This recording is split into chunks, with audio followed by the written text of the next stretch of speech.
As last year's board president, I will begin the meeting as president pro tem until the oath of a president takes place during the board's organizational meeting per board bylaw 0151, organizational meeting, and Ohio Revised Code 3313.14, annual organizational meeting. Seeing a quorum of voting members, I call the January 12th, 2026 tax budget hearing to order. What? Questions? Please, please stand for the Pledge of Allegiance.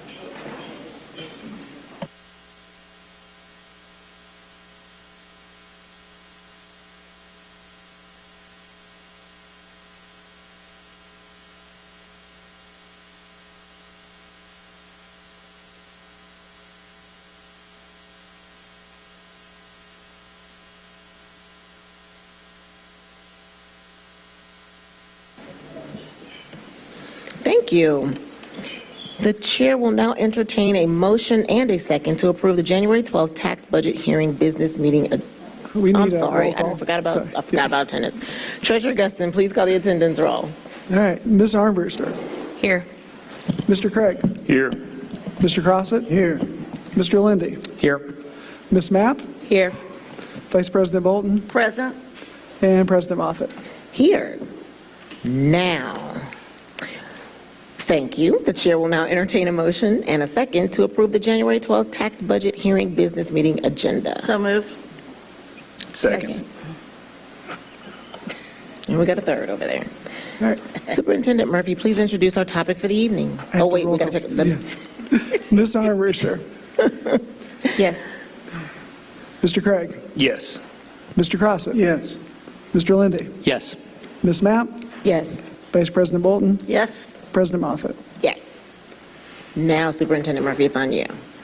I believe Mr. Kevin Ashley, our Director of Financial Reporting and Transparency, there he is coming to share with us the tax budget for 2026-2027 fiscal year. Thank you. Thank you. Good evening. It's good to see you all. So we'll go through this pretty quickly. You actually got a report in Board Docs packet that has all the detail that'll go to Hamilton County Budget Commission. Could you raise your microphone up, please, Yeah. Kevin? Thank you. Okay. So I lost my train of thought, but Sorry. no, you're good. Yeah, so in your packet has the full report, which has all the numbers and the details. So we're just going to do a quick PowerPoint just to satisfy the tax budget hearing requirement. But certainly if you have any questions, we'll be happy to answer those. The first slide is the purpose of the tax budget. The tax budget is prepared in response to requirements of the Ohio Revised Code and conforms with the modified or alternative tax budget reporting requirements provided by the Hamilton County Auditor. Some counties require a full tax budget, which basically includes other funds. But with the modified, we can simply show the general fund and the debt service fund. With the new changes in law, they may require a full tax budget next year, so we'll see how that goes. But all school districts must prepare an annual tax budget each January to provide, my time's up, to provide a basis for the Hamilton County Budget Commission's review of the next calendar year's local property tax revenue rates of millage. A couple things I wanted to say not on the slide. Essentially, this is the district's first step in getting everything set for tax year 26, which starts collection in calendar year 27. So we're really looking out. It's kind of an 18-month period when you look at the details. We're having to estimate revenues and expenses from 1/1/26 all the way through June, well, actually through December of 27, so it's almost 24 months, to determine if the tax rates and amounts being collected or set are going to be enough to cover debt obligations for the debt service fund, and then also to cover or to equal what was approved as far as tax rates go. In May, the county will certify the rates back to us. The board will have to accept the rates and approve the collection of those levies. The next slide is a breakdown of all of our debt. In terms of the tax budget, since tax revenue is related to general fund and the voted levy, the bond levy, we really only have to present those two items.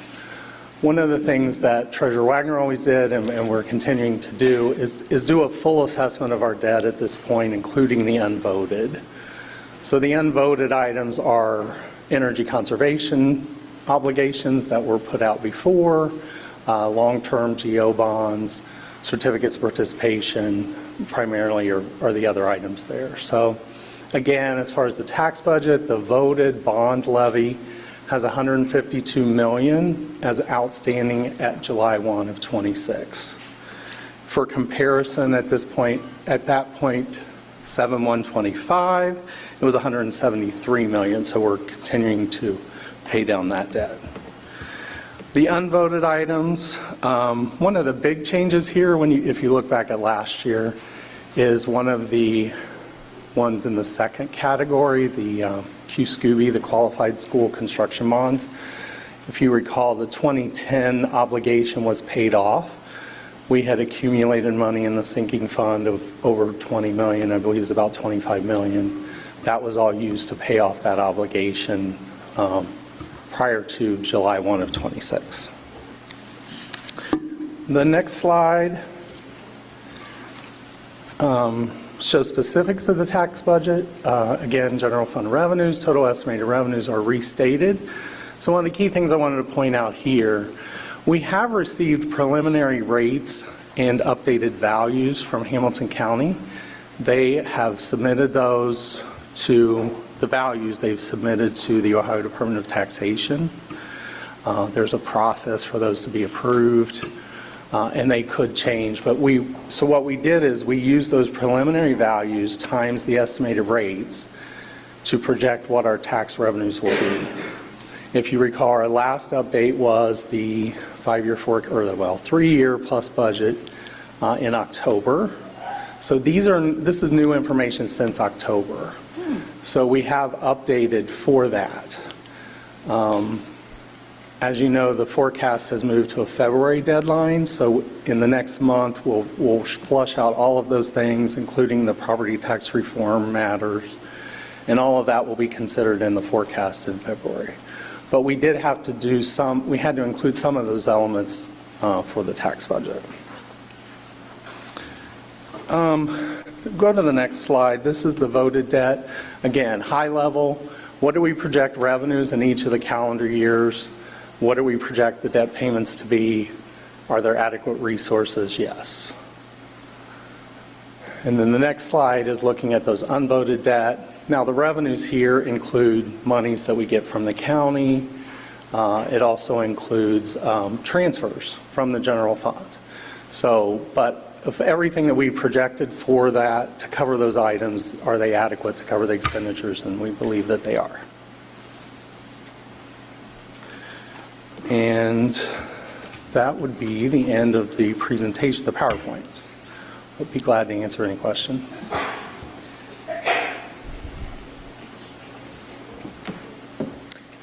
Do board members have any questions?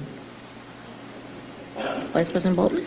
Yes, just one. I have one question and one comment, and I'll do that quickly. The question is, what's the standard or what's the measurement to determine whether or not we have adequate resources? As you've made the check mark, I mean, we agree that if you all believe we do, but what's the standard that you're using? So in this case, we're saying the current year, each calendar year, what we anticipate the revenues to be and what we anticipate the expenditures to be. The expenditures are pretty well set, unless we were to do some refinancing or something like that. We also have a cash balance included there. If you look in the detailed report, you'll also see there's cash balance. But one of the things just kind of our standard that we've used is we're making sure that we anticipate enough revenues in these 2 calendar years to cover those obligations. Thank you, that's helpful. And then my comment is just about the FMP date. This is a 20-year-long debt that we have carried, the generosity of the taxpayers. That's in 30 that we have paid that debt off. I don't know if the treasurer wants to respond to that. December 31st, 2031. 2031. December 31st, 2031, we will be fully paid. And that's the FMP that rebuilt or changed or Yes. remodeled or whatever. The entire brand new. facilities master plan, yeah. The facilities master plan. That's going to be a tremendous achievement. It's quite a cause for tremendous. celebration, yes. Yeah, and 78% of it was local funding. Thank you. Any other board member questions, comments? Jim, I'm sorry. Jim, board member Crossett. Kevin, thank you. You guys do a great job. I know it's a lot of work, just much appreciation. Thank you. I appreciate that, thank you. Treasurer Guston. Yes, if I may, I did want to thank Kevin for, this is one of the tougher mental things I think we have to do. You know, we work in fiscal years, you know, which are July 1 to June 30th. And for this exercise, you have to break it back into calendar years, which is how property taxes and the taxation system works. And so you'll see as you get through the report, there's some pretty intense grids there where we've taken our fiscal year and then broken it back into calendar years and vice versa. So it's always confusing to me. So I'm glad we have Kevin to help work through that for us. Thank you. Thank you. Let's see. Are we doing a hearing of the public for this meeting?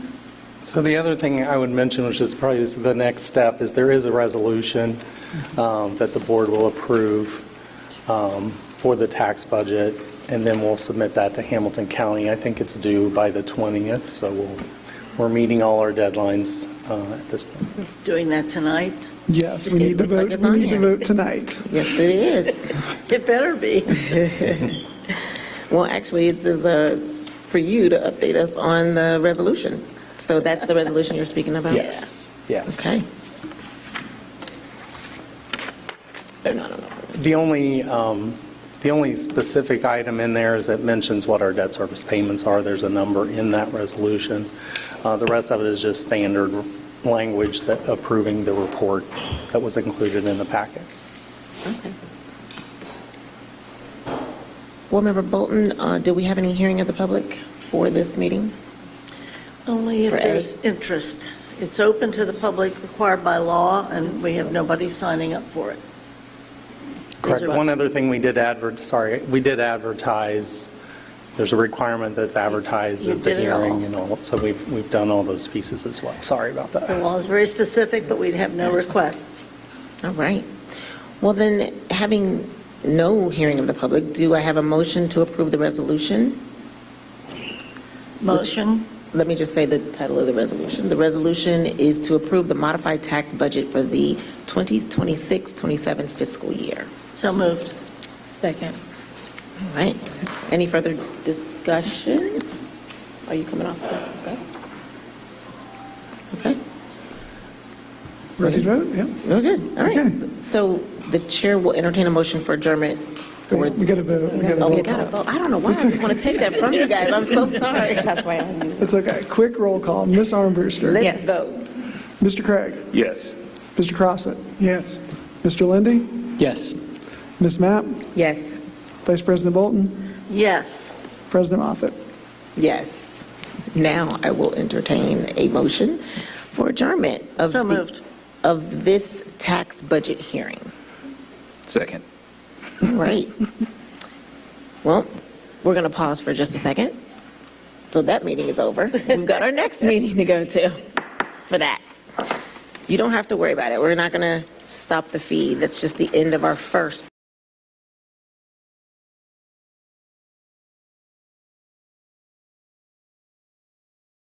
Let's do it. Now we are at the part of our organizational meeting. Per Board Law 0151, organizational meeting, Ohio Revised Code 3313.14, annual organizational meeting, and as last year's board president, I will begin the meeting as president pro temp until a president takes place further down on the agenda. Seeing a quorum of voting members, I call the January 12th organizational meeting to order. We welcome everyone and request everyone in the audience to please silence your cell phones. Looks like General Counsel Hoying, please lead us in the pledge.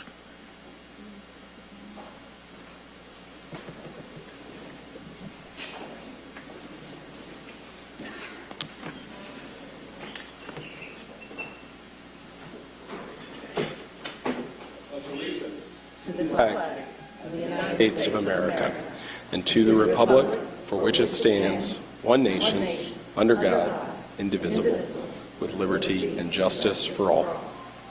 I don't know if we need to do that again, but we did it anyway. We have to take attendance again. So, okay, so we have to get sworn in first, right? So let's take attendance, Treasurer Guston. All right. Ms. Armbruster. Here. Mr. Craig. Here. Mr. Crossett. Here. Mr. Lindy. Here. Ms. Mapp. Here. Vice President Bolton. Present? President Moffett. Yes, present. So, General Counsel Hoying or Treasurer Guston, I'm not exactly sure who's doing this. Re-elected and newly elected board members and any family members, please prepare for the oath of office. So the newly elected would be Board Member Carrie Armbruster, Board Member Brandon Craig, Board Member James Crossett, and Dr. Kareem Moffitt. So family members of those four. And Treasurer Guston, are you doing it? Come on down.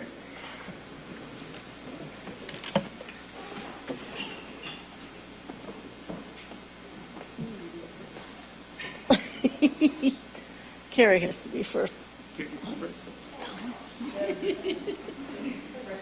Carrie has to be first.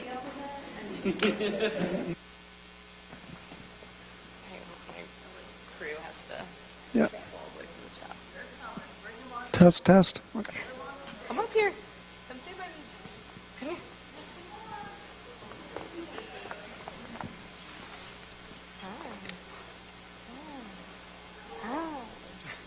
We're going to do this phrase by phrase. Okay. I'm like the being super. Yeah, got it. Are you ready? Yes. Do we have our photographers ready? Yeah. Okay. All right.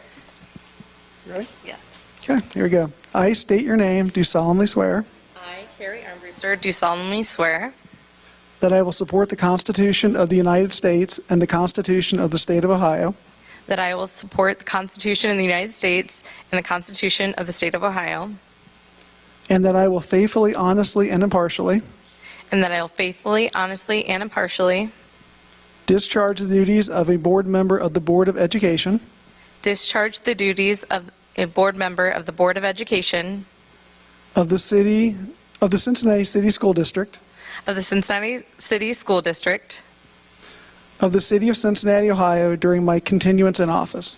of the City of the Cincinnati, Ohio, during my continuance in office.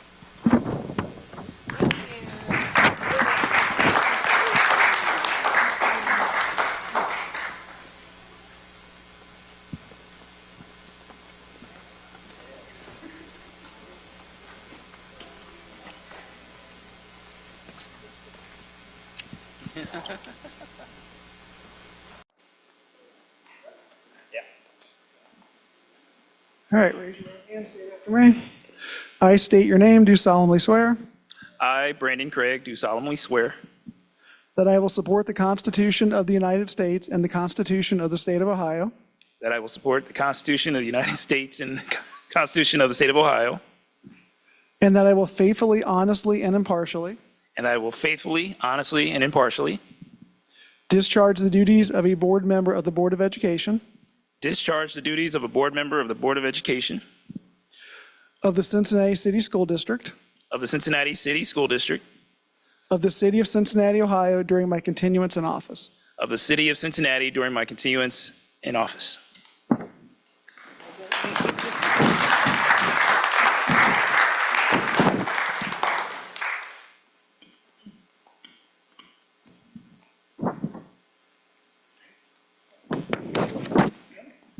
I do have family. All right, raise your right hand and repeat after me. I state your name, do solemnly swear I, James Crossett, do solemnly swear that I will support the Constitution of the United States and the Constitution of the State of Ohio, that I will support the Constitution of the United States and the Constitution of the State of Ohio, and that I will faithfully, honestly, and impartially that I will faithfully, honestly, and impartially discharge the duties of a board member of the Board of Education discharge the duties of the member of the Board of Education of the Cincinnati City School District of the Cincinnati City School District of the City of Cincinnati, Ohio, during my continuance in office. of the City of Cincinnati, Ohio, during my continuance in office.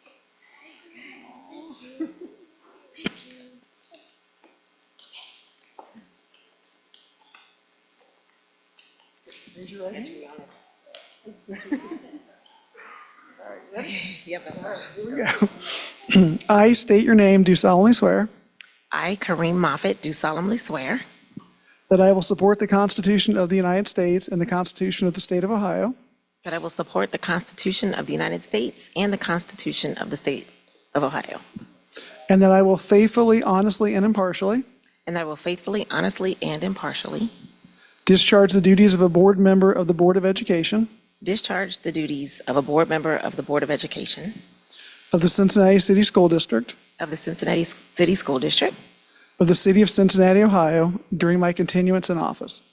of the City of Cincinnati, Ohio, during my continuance in office.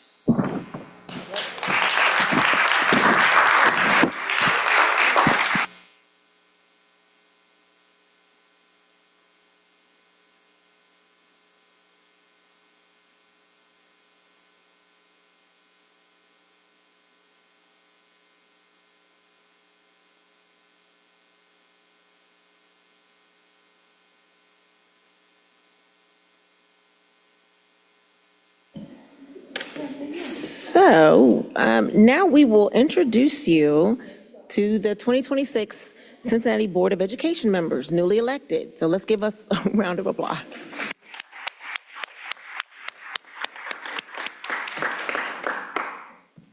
Do any board members want to say something within reason, unlike our counterparts, newly elected? All right, Mr. Crossett, no, Carrie? I'll just say thank you for trusting me, and I hope to serve you well. All right. Board Member Crossett? I look forward to a great 2026. Okay. I just will echo the comments. I look forward to a great year here in CPS. And I just want to say thank you to my family for supporting me, for all of the volunteers that helped out, whether that be through prayer, action, donations. Really, really thank you so much. It is very much appreciated. I also want to say thank you to the staff and to the district. This is why I do what I do. And so I promise not to be long-winded, but I really, really believe in every single one of our 36,000 students, and I'm looking forward to working hard to that end. So thank you very much for your trust, because I appreciate you. Any other board members want to say anything? All right. So I need a motion to approve the January 12th agenda. Second. Okay, so we have to vote. All right, Ms. Armbruster, Yes. Mr. Craig, Yes. Mr. Crossett, Yes. Mr. Lindy, Yes. Ms. Mapp, Yes. Vice President Bolton, Yes. President Moffitt. Yes. So now we're going to elect our officers. So we're going to be doing some shuffling of seats around. And so just so that you all know, that's what we're doing. So per board bylaw 0152, officers, I'm not exactly sure. We've got nominations on the floor. So I guess I need a motion to elect a board president for the year 2026. Nominations are now in order for the office of president. So moved. No, who are you nominating? Oh, I thought you said you need a motion, excuse me. So any member can nominate someone. I nominate Member Craig, Brandon Craig. And did we do, no seconds, so, I second. no, we don't need a second. Sorry, I don't know how this works. It's okay, you're allowed. You're allowed. I nominate myself, Kareem Moffitt. Board Member Lindy. I nominate Kendra Mapp. Any other nominations? Got it, Mr. Gaston? Got it. No, those are nominations. Just point of order, what we did last year, if that pleases the board, is I just, instead of doing a roll call for each individual, we just went around and asked who their vote was. If no one gets a majority after the first vote, then we eliminate the lowest vote getter and we revote. That was what we did last year. It seemed to work. Does that work for the board? Okay. So just in short, for everyone that heard that, we'll just go around and vote, and then if there's not enough votes, we'll just keep eliminating. It'll be the process of elimination. That was the long way to say that. Okay? And just so you know, it's a requirement of the majority to get the position. There are 7 of us, so 4-3, 5-2, whatever. All right. Okay, we'll start. All right, Ms. Armbruster. So you're going to say. Who are you voting for president? Of the 3, who are you voting for? Mr. Craig. Okay. Mr. Craig? I vote for me, Mr. Craig. Excellent. Mr. Crossett? Brandon Craig. Okay. Mr. Lindy? Ms. Mapp. Ms. Mapp? Ms. Mapp. Vice President Bolton? Mr. Craig. Dr. Moffitt? I vote for myself. All right. Brandon Craig is our new president with 4 votes. Yay, congratulations.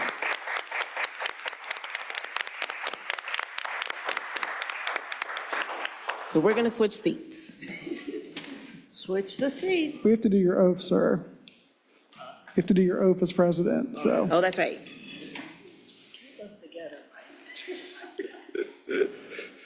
Thank goodness we only do this once a year.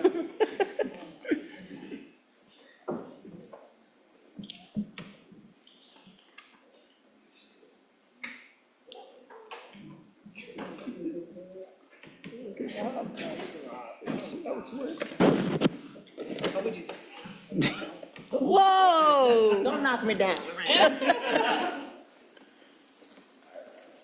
Other one.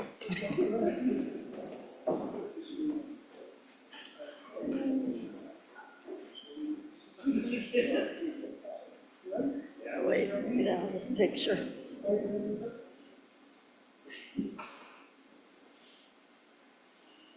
Okay, raise your right hand, repeat after me.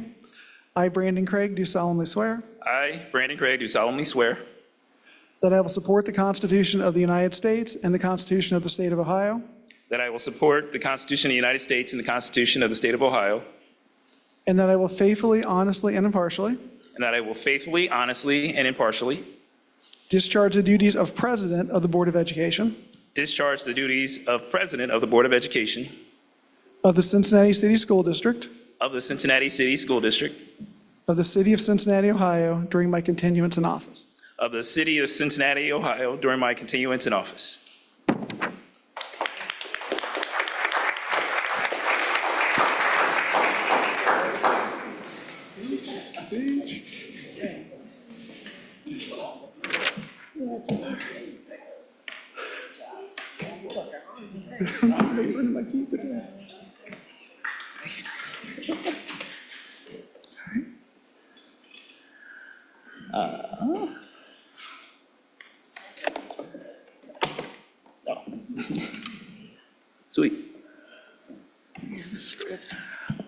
All righty. I will take and just make some really brief remarks because I want to keep us going on a path here and commit to something that I said I would do, which is try and get us through these meetings quicker. So I will just say I want to thank my fellow board members, but specifically I want to thank our prior president, Dr. Moffitt, who has done a tremendous amount of work this last year to really build us into a good footprint on how we work through the process of this meeting, as well as some of the things that we've been doing in the district. And I know that we will continue to keep doing a lot of those great things. I also want to give certainly kudos to Board Member Mapp, who, again, every one of these folks on this diocese are really talented people who are really focused on making sure our students are getting the best quality of education, and I know that's what we'll be focused on. I am happy and proud to be the president, but I also recognize that the president is only just one person on this board, and that the full board is what it takes to make sure things get done. So I will be focused on just playing my part to make sure the rest of the board is able to do its part in ensuring our students get the best education possible. With that, and I will also try and live up to Dr. Moffitt's ability to bang the gavel. I don't know if I can quite do it the way she does it. It will take practice. All righty. With that, I believe we are now at the point of the meeting where we elect vice president. And so if there are, let's see here, per board bylaw 0152, we need a motion to elect board vice president for the year 2026. Nominations are now in order for the office of vice president, so any member can call out a name to nominate, and no seconds are necessary with those nominations. Board Member Crossett. Yep. First of all, I think my name got submitted and it's a typo. So I want to clear that up. But I would like to nominate Eve Bolton for vice president. Are there other nominations? I would like to nominate Dr. Moffitt. Okay. And Board Member Lindy. I would like to nominate Kendra Mapp. All righty. Are there any further nominations? If there are no further nominations, and those three members accepted those nominations, I believe, or, yes? Okay. Then nominations are now closed, and we have three names up. We have Board Member Bolton, Board Member Mapp, and Board Member Moffitt. So Treasurer Gustin, I just want to maybe do a point of clarification. Are we going to use the same system to do the vice presidents? Yes, I believe we'll use the same system. So. Okay, and just as a reminder that we require a majority, so 4 picks. If no one has 4 the first round of votes, that we will eliminate the person with the lowest number of votes, and move forward with the other 2 so we have a majority. Treasurer Gustin. Let's see if I can do this in order. You guys switch up the seats and I have to switch the order. All right, so again, I will, as I go through, just tell me who you're voting for vice president. All right, Ms. Armbruster. Dr. Moffitt. Okay. Mr. Crossett. Eve Bolton. Okay. Mr. Lindy. Kendra Mapp. All right. Ms. Mapp. Board Member Mapp. Dr. Moffitt. Dr. Moffitt. Cool. Vice President for one more vote, Bob. One more minute? Yeah. Myself. Okay. And President Craig. Board Member Moffitt. Okay. And so we have 3. So we have 3, 2, and 2. So I would look to our general counsel as to our next steps in this process. Just for advice here, sir.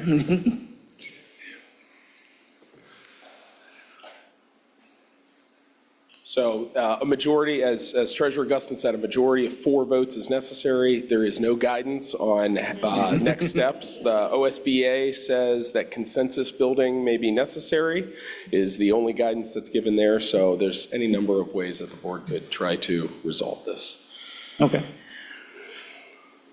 Which are? One would be to take a second vote on the 2 lowest and then have a runoff. That's one way that you can get to a 4 vote. Okay. Well, I think that might be a worthy cause to do, so let's go with that solution. So if we want to do just a runoff of the lower 2 vote counts. Yeah, so Dr. Moffett has 3 votes, Ms. Bolton and Ms. Mapp both have 2 votes. So we will do the runoff. So the choices are Ms. Mapp and Ms. Bolton. So, all right, I will start with Ms. Armbruster. Ms. Mapp. Okay. Mr. Crossett. Mrs. Bolton. Okay. Mr. Lindy. Ms. Mapp. Okay. Ms. Mapp. Ms. Mapp. Dr. Moffett. Ms. Mapp. Okay. Vice President Bolton. Myself. And President Craig. Ms. Mapp. Okay. So based on the runoff, Ms. Mapp, so now the next runoff would be Dr. Moffett and Ms. Mapp. So give me 1 second to make some notes. All right. Okay, one more time. So, all right. Ms. Armbruster. I deeply regret taking my husband's name right now because I'm first every time, but we're going to go with Dr. Moffett.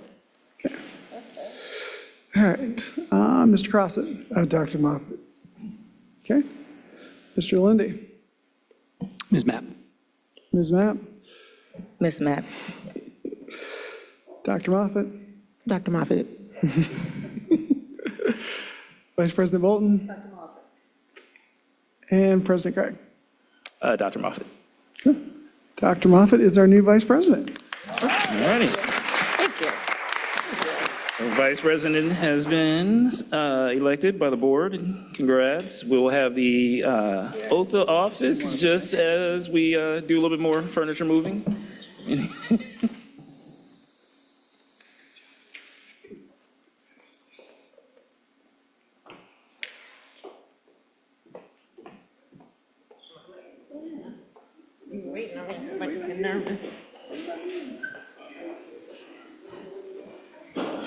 Oh, this is a high seat. All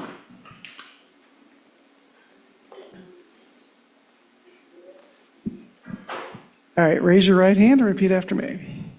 I, Kareem Moffett, I, Kareem Moffett, do solemnly swear do solemnly swear that I will support the Constitution of the United States and the Constitution of the State of Ohio, that I will support the Constitution of the United States and the Constitution of the State of Ohio, and that I will faithfully, honestly, and impartially and that I will faithfully, honestly, and impartially discharge the duties of Vice President of the Board of Education discharge the duties of Vice President of the Board of Education of the Cincinnati City School District of the Cincinnati City School District of the City of Cincinnati, Ohio, during my continuance in office. of the City of Cincinnati, Ohio, during my continuance in office.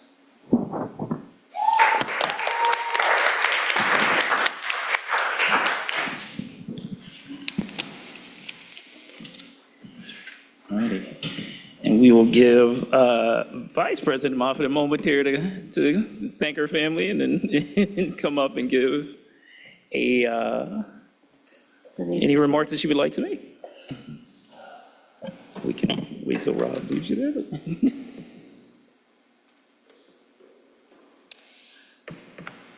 My speech was the exact same. I am grateful to the citizens of Cincinnati, for the voters. I'm really grateful to my colleagues for the opportunity to continue to serve in a leadership capacity, and I'm super excited to be able to work on behalf of the children of Cincinnati Public Schools. Thank you. All righty. And again, congrats, Dr. Moffett. Next on our agenda is the fun part here of the organizational structure, and we have, as a board, made this a little bit easier than 4 years ago when we first did this, as we have fewer committees, but there was we as a board did initially put out our interest, and so wanted to make sure if there were any new interests or if anyone else had other interest on any other committees other than what was previously communicated out. Okay. So for first choice, we had 4 different individuals put down as their first choice. And I wanted to get a clarification on Vice President. Did you have a preference on first choice? I don't. Wherever Okay. I'm needed is fine. Alrighty. So one of those folks is myself, who cannot serve on a committee. So, I can take that one. well, there would still be 4. Oh, is that? Okay. So what we have in there is, I know Board Member Bolton, Board Member Crossett, and Board Member Mapp all put down Budget, Finance, and Growth Committee as their number 1. And I was going to ask if Vice President Moffitt would wish to serve on the Policy and Equity Committee, or is that? I'm open to either. It really doesn't matter to me, wherever I'm needed most, if it's All right. budget or policy. So if everyone's okay with that, then I would say let's do Mapp, Crossett, and Bolton on Budget, Finance, and Growth. And then Armbruster, Lindy, and Vice President Moffitt on Policy and Equity Committee. All of us have to attend all of the Student Achievement and District Instructional Performance Committee of the whole meetings, so we are all on that committee. As well, the Budget, Finance, and Growth Committee members are also a member of the Audit Committee, so those are there. As for the other spots where the board has a liaison, there were 8 different spots there, and so just want to go down each one and just make sure that everyone's cleared if they're still interested or if there's additional interest. So with regard to Cincinnati Recreation Commission, we had both Board Member Bolton and Board Member Mapp who expressed an interest. Board Member Bolton currently has served on the Cincinnati Recreation Commission as a liaison for the board.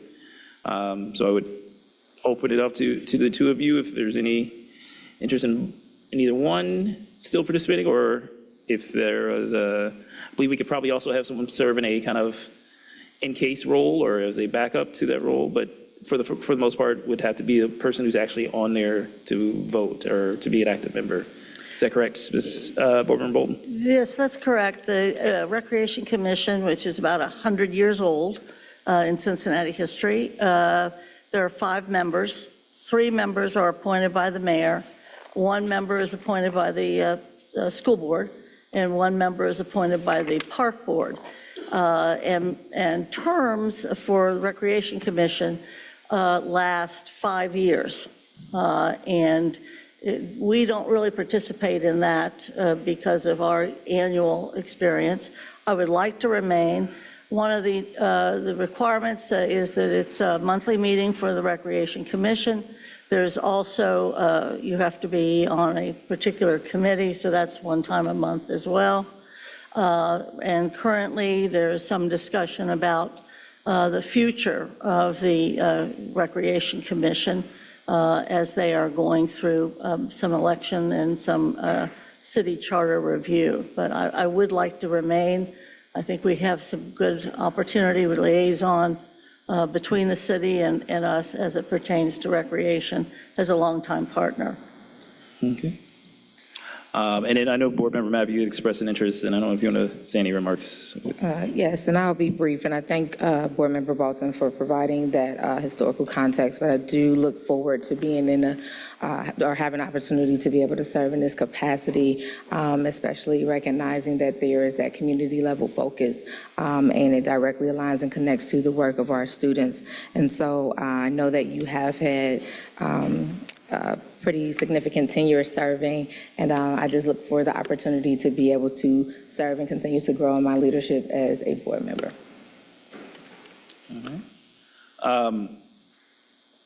So historically, these are not ones that we've had to vote as a board. Yeah, I'm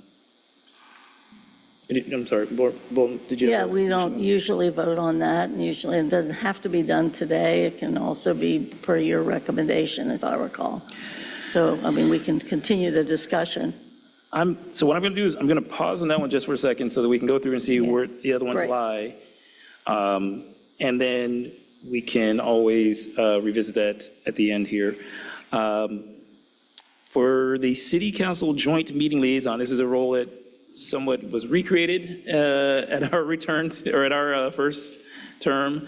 This is a position that was to coordinate with our city council members and their team to establish kind of a regular meeting schedule, as well as put together the agenda and the topics for our discussion in those joint meetings.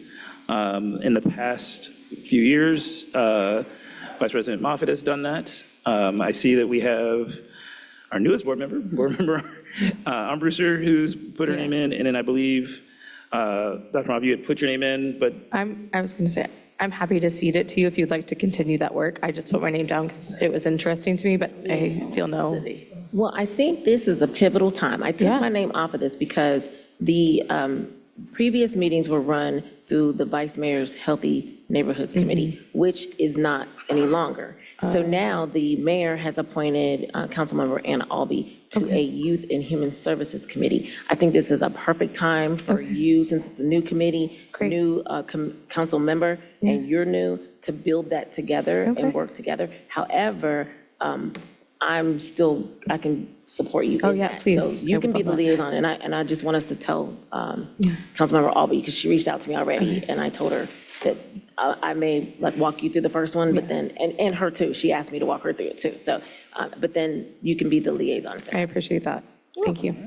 thanks for you two collaborating there. It makes the job easier for me. I will say again, this is an opportunity because we do recognize the city council changed their committee structure in a lot of ways that don't necessarily align to how we originally thought of this liaison role. So I think this is a great opportunity to rebuild that. So it'll be Board Member Armbruster serving as the liaison for that. Next, we have for the Ohio School Board Association, we have the Board of Trustees for the Southwest Region Executive Committee. And this one does require a resolution at some point to officially make them into that role. But initially, we had Board Member Crossett, who had expressed an interest, as well as Vice President Moffitt. Open the floor up to any conversation if there's anyone else, or if either one of you had any thoughts on your role. Well, I'm willing to also step back from that one as well. And just to note, so that we're clear, the trustee for the Southwest region has to also be the representative trustee for OSBA. We've talked about being able to kind of separate that, and Jim and I shared that last year, but I do know Board Member Crossett expressed interest in that, and so I'm willing to take my name off of that as well. Okay. Board Member Crossett, are you still interested? No, I'm happy to serve. I'm excited to serve. I've got connections in Dayton and Springfield and Cambridge and West Union, places around Ohio, so I'm feeling like that might help us, maybe build some relationships. And so I'm happy to do it, excited to do it. And I did find out from, who's the guy that, is it Mark? Yeah, because last year, Kareem and I kind of were trying to share this, and they didn't really allow a substitution, but I found out that you can have a backup. If you can't make a meeting, someone else can go. They just can't participate in the voting part. So just for whatever that's worth. So. Cool. All right. Well, Board Member Crossett, it sounds like you are our new, well, you will be our new trustee upon resolution. So next up is Kid Future, CPS Kid Future. Kid Future is and I'm blanking on words here. The foundation, yes, there we go. And so we've historically had a liaison that served in that role when it was ABC, and now we'll have a similarly continue that liaison role with Kid Future. Board Member Crossett put his name in. Are there any other interests? It has a 2 in parentheses. Does that mean we're expected to give 2, or there's room for 2, or why is there a 2 behind it? Historically, there had been up to 2 representatives that were allowed to be connected with ABC. I think with them being Kid Future now, there was an expectation that there would be potentially 1. I don't think there's anything that prevents additional board members who want to participate or attend to also do so. Yeah, when the migration from ABC to Kid Future, they actually expanded their input from CPS. The superintendent and the treasurer are also ex officio members, and our board representative would be, which is me now, is an ex officio member. And also, we get to recommend 2 members from the community from CPS recommendations. So there's like 5 now, when we used to not have that much input. So it's better now. No, that's great. I just didn't know because everyone else, all the other ones have 1. I just wanted to clarify. So it sounds like, Mr. Crossett, you will be returning as the Kid Future. Yeah, sure. I'm happy to do it. I've had lengthy experience with GCF and other foundations during my career, so I'm happy to add. I think I add value there, I hope. So, thank you. The Business Advisory Council, again, another one that historically, someone from the board has stated as a liaison to work with them and build relationships with our business community and ways to support our students. Mr. Crossett, you were the only one who put your name in. I want to just make sure there are no other folks. It's a good thing I'm retired. No, the Business Advisory Council is great. We're a 4-star Business Advisory Council, the only big urban that has those 4 stars. I give a lot of credit to Mike Turner and Jesse Simmons who helped run that. But it's been a blessing to be part of that, and I've been working closely with permission of the superintendent. We've been working closely within the district, try to add internships, and so the progress just keeps going. So I'm happy to continue to serve. I think my background in the business community is somewhat helpful to recruiting employers to foster our interns. Well, if there are no other interests, then Mr. Crossett, you will be serving as liaison again. Next on the list was the Hamilton County Addiction Response Coalition. Again, this is a 1-year appointment. I believe I'm the only one who put their name in, so unless there's anyone else.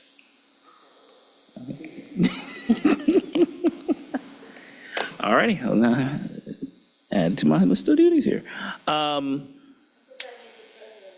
Yeah, that's fine. I like it. So, heavy is the crown, right? The next is the Council of Great City Schools. Although all members can attend, generally there's 1 liaison. I've been in that role for the last few years, being on the executive committee. I am actually happy to hand that to Board Member Mapp. As we go forward, I think we'll do a little bit of a transition, but I'm happy to hand that over if that is something you're interested in. Absolutely, and we have been able to do great work, and just appreciative of the experience that I've been able to have with Council of Great City Schools, so I appreciate taking on this position as a liaison. All right, so it is all yours going forward. And then I will connect you with Dr. Hart and the folks there to make sure they know that. And then the last is the Innovation Council. Again, Mr. Crossett put his name in. Anyone else? No? All right, Mr. Crossett, it looks like you got that one also. Yeah, sir. my pleasure. That was a council that we got started last year, and it's getting momentum. It's building momentum. The administrative leadership on that is here, Badgett, and he's doing a great job. So we'll keep it rolling. All righty. And then just to revisit back, I would, as Board President, I'm going to take a little bit of privilege and just to recommend that we would do another year with Board Member Bolden on the CRC, but that we would work to start to transition some of these things also, because I do think it's important for us to allow board members to be able to serve in these different capacities and to expand their connections within the community that we live in. So if Board Member Mapp is okay with it, and Board Member Bolton's okay with it, to have another year, Board Member Bolton, but then we would do some type of transition to make sure others get that opportunity as well. Yes, we did. Yes. No one include me on the memo on the dress today, but. All righty, so that would cover our organizational, Mr. Chair? yes. Can I, just as a public acknowledgement too, that the Cincinnati School Board will continue to send a representative to the steering committee for legal counsel for the voucher case that is before us. I know, Yes. I don't think we need to have a vote for that, but I think we will be sending, and it's important, they need to know that we are going to continue that. And we will also, Cincinnati will also represent the 1st Congressional District in the federal legislative assistance group. So Yes. just so that it's at least publicly acknowledged, I don't think it needs a vote. Thank you. And then I just want to also acknowledge there are other roles specifically to OSBA that are certainly ones that folks within our board can serve in, and those require the OSBA to approve some of those capacities, which we in the past have sometimes had those on our list. I think we kind of removed them because it still required OSBA to accept it. So as much as, if you have an interest, we can still communicate those out to folks, make sure they're duly engaged and able to participate.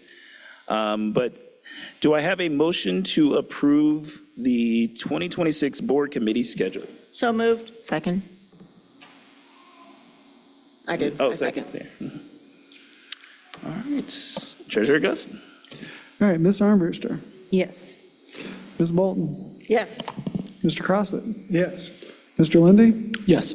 Ms. Mapp, Yes. Vice President Moffett, Yes. and President Craig. Yes. All righty.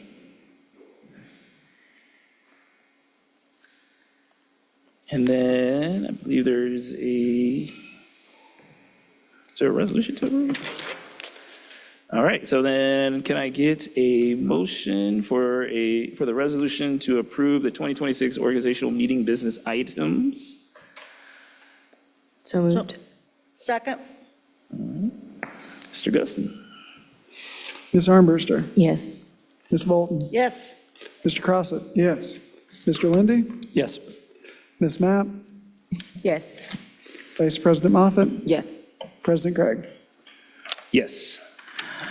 And then with no further business of this organizational meeting, can I have a motion to adjourn this meeting?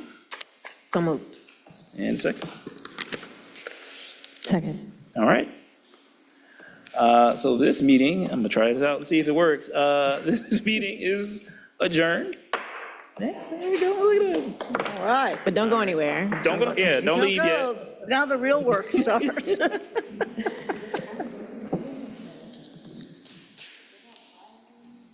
That is a miracle. I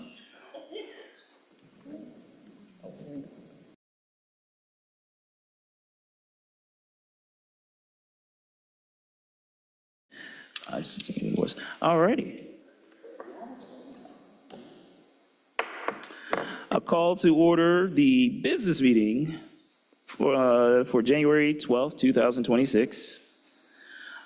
Seeing a quorum of voting members. Superintendent Murphy, you want to introduce the wonderful students from the Academy of World Languages today? Absolutely. So doing our pledge today are students from the Academy of World Language, where Ms. Jackie Warwetter is their principal. Please stand.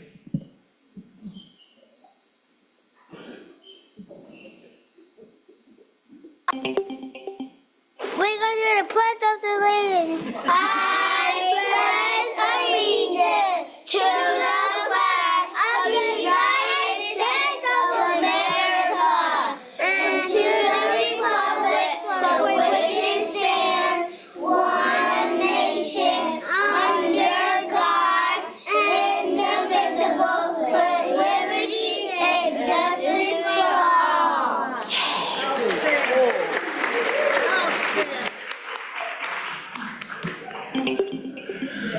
That is so cool.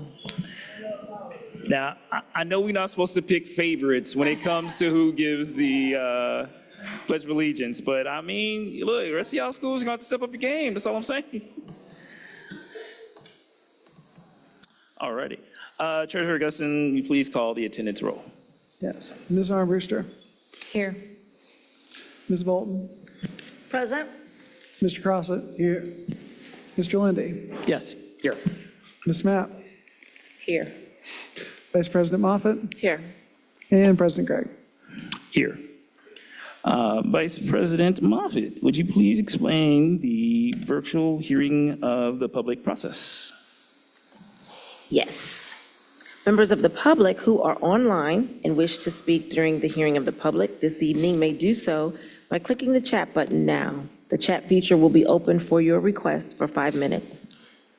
If you would like a direct response to your question, please make sure to share your name, your affiliation to the district, your community, school, community, your topic, and your contact information. All righty. So I need a motion to approve and a second to approve the January 12, 2026 business meeting agenda. So move. All right, so Dr. Second. There we go, second. Treasurer Augustine. Ms. Armbruster, Yes. Ms. Bolton, Yes? Mr. Crossett, Yes. Mr. Lindy, Yes. Ms. Mapp, Yes. Vice President Moffett, Yes. President Gregg. Yes. All righty, so our meeting agenda is approved for tonight. Do any board members have any acknowledgements or announcements?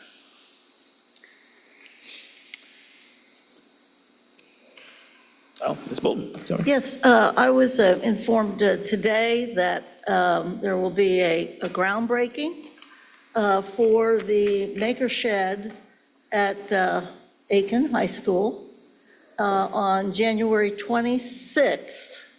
I think it was scheduled for the 23rd. It's scheduled now for the 26th. It is a tremendous gift from a number of folks. It will take place at 10 o'clock. And I think it would be great for many of us to be there. It's a remarkable $1 million shed, and it's a gift. So 26th is the time, and 10 o'clock is the time and date together. Thank you. Thank you. Board Member Lindy. Thank you, President Craig. I had, back before the holidays, the most wonderful visit to Roll Hill. And if people have not been there, I highly encourage you to go. And I wanted to mention two things in particular. I spoke with a wonderful group of very young students, maybe slightly older than our Pledge of Allegiance, but not much.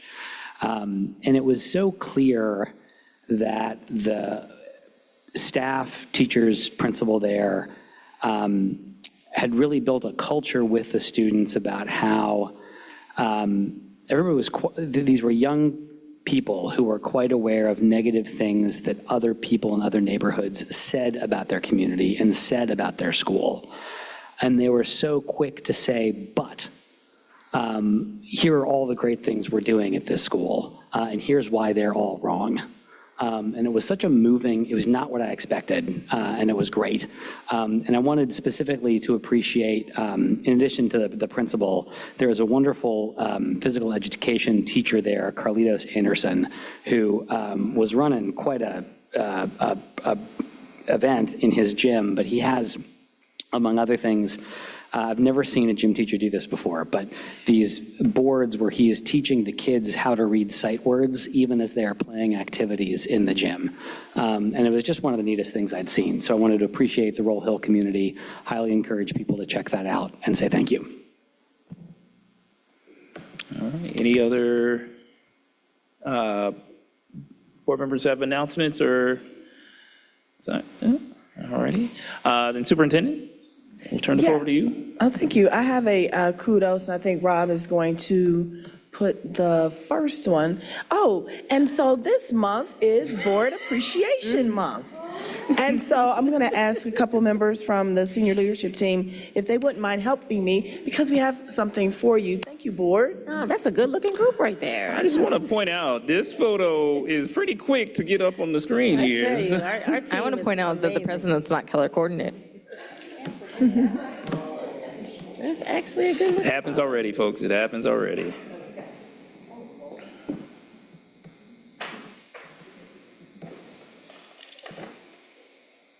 That's too cool.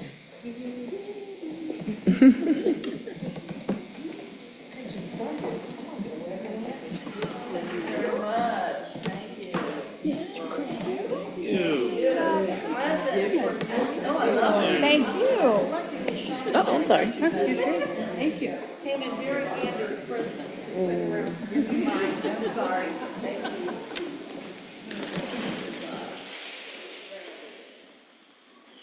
Great, thank you.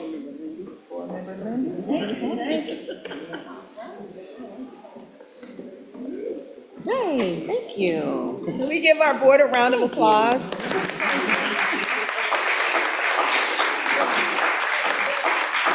Thank you and congrats.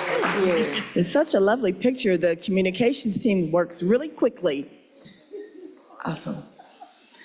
All right, thank you. And then I do also have a couple of retirements and a couple more kudos, and treasurer does have kudos as well, if that's okay. So retirees for today, civil service employees. Oh, Mr. Jeff Crystal, our Director of Device Management and Information Technology. Ms. Angela Uker-Gabinesh, a paraprofessional at Sands Montessori. I hope I said her name properly. Pamela Griffith, a paraprofessional at Roselawn Condon School, is on the next slide. And then Paul White, a level 1 building engineer at Mount Airy School. Congratulations. And then I'll share a few kudos really quickly for the students. In particular, had a chance to judge the cheer competition at Walnut Hills High School on December 7th. Congratulations to all of those school teams. That was fun. And then on the next slide, just a shout out for the Marion Spencer Scholars, compliments of the University of Cincinnati. They had their surprise visits in December. They'll be going to UC, should they choose to, on a full scholarship. A shout out to the DECA team of Withrow University High School. This group competed in Columbus, or they competed on a regional level, and now they're able to go to Columbus to compete at the state level. So we're very proud of those young people at Withrow University High School. And to the Walnut Hills Athletic Director, she has the National Interscholastic Athletic Administrators Association. They have given her a framework of excellence, and so we want to congratulate her for all the work that she's doing as a certified Master Athletic Administrator. Congratulations to AD Steele. And then my final one, this came in, Christina Tierney. She is a music teacher at Sailor Park. She is a semifinalist for the Country Music Association Foundation Award Program. So congratulations to Ms. Tierney at Sailor Park. Treasurer Wagner has a few. I just have two. Rob, if you can. The first one is we have a group here in central office, Ed Center, Iowa Street, called Staff for Students, and they do an annual coat drive, so just wanted to recognize them. They were able to receive donations of 143 coats, and those go to our Project Connect families. So thank you, central office staff, as well as our partners at Train LLC.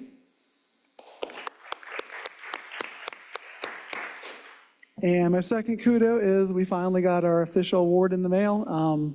The Government Finance Officers Association gave us our certificate for excellent financial reporting for the 2024 year.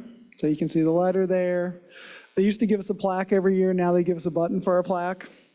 We're going on well over 20 plus years that we've received this award, but I think it is definitely important in the current days to know that, our financial reports are done with fidelity, with accuracy, and they're award winning. So. All right. Well, I will now turn this over to Vice President Moffitt for hearing of the public. We are now at the item on our agenda for hearing of the public. Each speaker will have 2 minutes and will address all comments to the presiding officer. If you have any materials or presentations wanting to be distributed to the board, please give them to our board administrative assistant, Phyllis Davis. She can raise her hand, she's right there. If you are online, once a request to speak has been granted to you, do we have any online? We have one person. Then you'll be invited to enter. You should click on the camera icon to go interactive, provide your name, your affiliation to the district, your school community, your topic, and your contact information if you'd like a response to any questions that you may have. This request is consistent with board protocol, and we appreciate your help. In the unusual event that someone is not willing to follow this protocol, we reserve the right to end that person's time. Again, each person will have 2 minutes to speak. When the timer goes off, your time is up. Please refrain from discussing any personnel matters. After speaking, if you're online, you'll briefly see the welcome screen again as you transition back to the live stream meeting. And just a note, President Sellers, per the collective bargaining agreement, has longer than 2 minutes, and she is the Cincinnati Federation of Teachers president. And we ask that your public commentary be respectful to all listeners. We only have, well, let's do our online person first, Rob. Thank you, Vice Chair. We have one online speaker, Caitlin Donner. Caitlin, you have 2 minutes. Go ahead. Hello, good evening. I'm Superintendent Murphy and Board of Education. I just wanted to say happy Board Appreciation Month and newly elected President, Mr. Craig. I am so excited to share with the Woodford community that a fellow Wildcat is now our board president. And so I know the kids in our community are so, so proud of you. So just wanted to say happy Board Appreciation Month and super proud of our Wildcat as our new elected board president. Have a great evening, everyone. Thank you. I'm going to call down, and please forgive me if I mispronounce anyone's name, Shanice Lear, Karen Imbus, Shadia Williams, Brad Smith, and Julie Sellers. Shanice Lear, Karen Imbus, Shadia Williams, Brad Smith, and Julie Sellers. When you come down, because you can be in any order when you speak, just say your name when you get to the mic. Especially if I said it wrong. I apologize. Hello, my name is Shanice Lear. I have a daughter who attends Dater high school, middle school. My reason for being here today is just wanting to bring some awareness to a situation that I have been dealing with as far as cyberbullying, as far as social media is concerned. There seems to be a group of students who have put my daughter as well as other students on Instagram. And I've been trying to call the school, deal with the principal.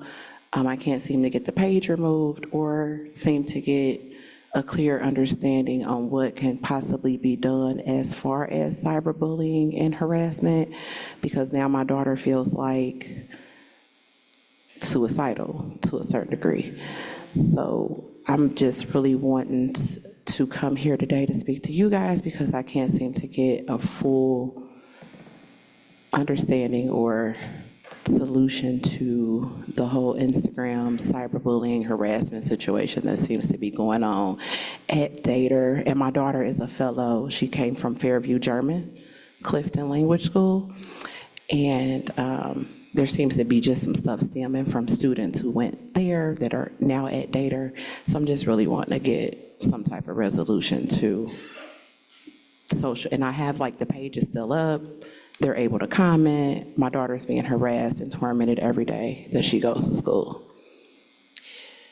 We don't usually comment after each person, so this is not going to happen. However, the superintendent will have, if you could step right up here. she's gonna General have someone Counsel Hoying's coming to get her contact information. Gotcha. And we'll figure it out.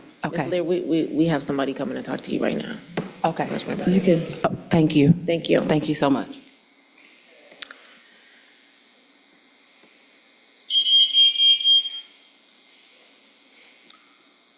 Good evening. My name is Karen Imbus. I am a field rep for the Cincinnati Federation of Teachers, and I've been a parent in the district for almost 30 years. I'd like to comment on the board's new policy to add reading and math levels to the report cards. I participated in the policy committee discussions and requested the opportunity to take the proposal back to teachers. I was quite surprised to learn that the board passed the policy while teachers were on Thanksgiving break without significant teacher input. This will be an expensive initiative being implemented during a budget crisis. In my view, these resources could have been better spent educating parents on the resources already available to them with the grade level score report already in focus. That parent engagement could be happening now in a robust and meaningful way. While I'm on the subject of limited resources, I want to ask the board to focus on improving our district's culture and communication challenges and to resist the temptation to place its trust in edupreneurs, outside consultants, and the purveyors of easy solutions. If there were a magic pill for improving teaching and learning, we would have found it already. Please believe teachers when they tell you that the irrational hyper-focus on data, standardized testing, and the rigid district-wide enforcement of pacing and lesson delivery has taken on a life of its own to the detriment of teachers and students. Thank you. Thank you.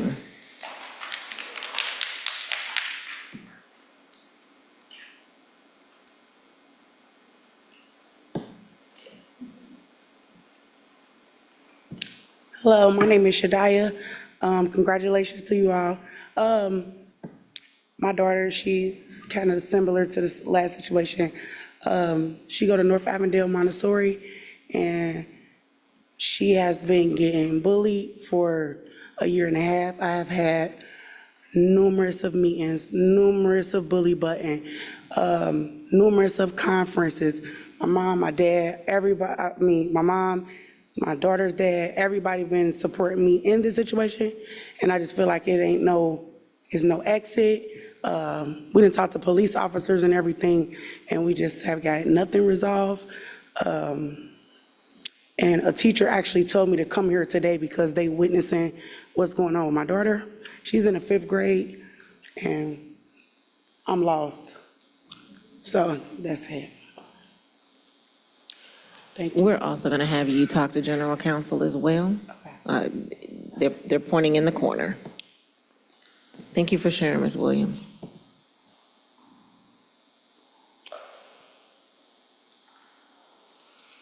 Good evening, Board of Education. My name is Brad Smith. I'm a constituent and a CFT field representative. In my role as a field representative, I work with teachers concerning their observations. What I've seen repeatedly is that teachers who use district curricular resources are scored ineffective in developing. The administrators cite in the evaluation the curriculum is not aligned to state standards and that it's asking the lowest level of Bloom's taxonomy recall. If this board will not listen to the teachers, I urge this board to listen to the principals that the sole reliance on standardized test scores, such as iReady, which the company themselves indicate is designed to measure recall, the lowest level of Bloom's, is not the answer. In the world of AI, our students deserve more than recall. Some people may even think that the intention is to hobble the very students this board professes to advocate for. That is why the National NAACP is speaking out against excessive testing, and this board has now mandated iReady scores, which again measures the most basic of knowledge, to be put on report cards, forcing schools to spend even more time in the lowest levels of thinking. I urge this board to reconsider their recent path of over-reliance on cookie-cutter fads from companies who claim to have the newest quick fix for education.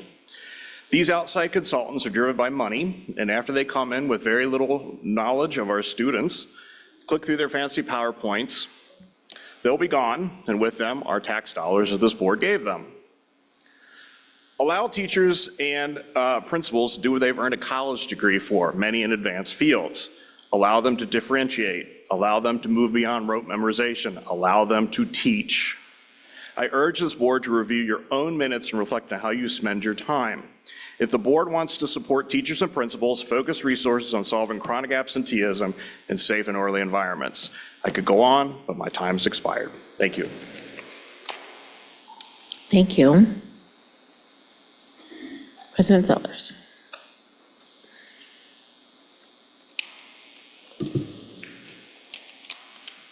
Okay. Good evening, members of the board, and welcome to the board, Ms. Armbruster. I would just like to make a comment on one of your presentations that's going to be later in the meeting, but I strongly support the district's decision to work with the Rice Educational Consulting Group. Taxpayers have consistently expressed the importance of investing in local and minority-owned businesses, and this reflects those values in action. Local consultants bring an understanding of our community that outside vendors simply cannot replicate. They know our history, our challenges, and our strengths, not from reports or short-term visits, but from live experience, long-standing relationships within the community. That depth of knowledge matters when making decisions that directly impact students, families, and educators. We have also learned through experience that many of these outside vendors that have been coming into our district lack staying power. Too often, they enter the district, deliver a generic plan, and leave before a meaningful implementation or long-term accountability can take root. Sustainable improvements require commitment, continuity, and trust, qualities that local partners are far more likely to provide. When we look back at our most successful strategic planning efforts over the years, one theme is clear: wide, inclusive input led to stronger outcomes. Our most collaborative and effective plans were developed during the period when we were supported by the GE grant. That process included skilled facilitation, such as the use of trained black belts from GE, but most importantly, it also centered on stakeholder voice and shared ownership. We spent months and years working on these plans, and they were very successful. The Rice Education Consulting Group is well positioned to continue that tradition of collaboration, community engagement, and long-term commitment. Supporting local minority-owned firms is not only a matter of equity, it is a matter of effectiveness and accountability to the community that we serve. This selection reflects the values of our district, so thank you for being very thoughtful in this decision. But I would also like to talk also about the reading levels on the report card. After speaking with multiple and many teachers and parents, we believe that the vote that the board took to change the report card policy was done in a hasty manner. I was shocked that you took this vote at a board meeting when the schools were closed for the Thanksgiving holiday and many people within the district could not attend. I went back to the archives to watch the meeting, and I was shocked that the policy chair reported that he had reached out to me about this change, but we never spoke about it. I thought that there would be additional discussion since it will not go into practice until next school year. And I am not sure why there wasn't more engagement on this, and I hope that this will be readdressed at some coming meetings, because it's really, the research does not support it. And I checked and did research. There's no other district in the state of Ohio currently doing this practice. I think it's only happening in Texas and one other southern state. So I think that we need to really think twice about this. And there are other solutions if you want that better communication, but iReady scores were never developed for this purpose. So thank you. Thank you. I will turn it back over to the chair. All righty. So we are now to the point of our agenda where we are having our presentations and discussions. And so I will turn it over to, I believe it's actually Treasurer Guston who has our first presentation for today. This is different. I'm usually the last presentation, so. Tonight. I moved you up. Yes, thank you, thank you, Dr. So we can all be I awake appreciate it. for the money. Tonight, I was asked to come back and do an update on property tax reform. If you go to slide 2, Rob. I think when we last spoke about this, on December 7th, these bills were pending the governor's signature. Governor DeWine signed all of them as written with no changes. This is probably the most significant property tax reform in Ohio in years and decades, I would say. I won't bore you with all the details, but if you'll go to slide 7, this kind of represents some of the stuff we talked about at the December Budget, Finance, and Growth Committee. Just reminding the board what our levies are and how those change. The big things to point out, I think we've talked about this before, the bond levy is out there for the Facilities Master Plan. That runs through 2031. We have 3 emergency levies that we'll have to take action on. First one, obviously, the one that most recently was renewed. We have 10 years for that one. That was at $48 million. We have 2 more coming up, one in 29 and one in 32. We'll have to take action on. And then there's obviously our current expense levies and our inside millage. So Rob, if you'll pop over to slide 11, please. So these are the current emergency levies. Part of the change is we can no longer do these again, but we can renew them as fixed sum levies. So that is a decision that'll come up as we get closer to 2029. The biggest change, I think, though, for us right now is that they're going to count against the 20 mil floor. So the district was on the 20 mil floor. We are no longer. We are somewhere around 38 mils now. We went from 20 to 38 mils. So that will have impacts on us. A lot of this you're going to see next month when we do the updated budget and 3-year forecast. So I'm not going to get super detailed here, but you will see it as part of the entire forecast presentation. The other thing for emergency levies, and if you'll pop forward a slide, fixed sum levies can only be renewed for 5 years. So you see this board has strategically tried to reduce levy fatigue by moving those levies from 5-year to 10-year levies. Now we are back to those much smaller cycles between levies. That is an intended outcome from the people who passed this legislation, is that school districts will be back on the ballot far more often. If you just pop over to slide 14, Rob. So just to give the board an idea of what we have coming up, you can see there the timeline. We have a $65 million emergency levy that ends in 2029. And they'll need to take some action at that point. There's the bond levy that ends in 2031, and there's another emergency levy that ends in 2032.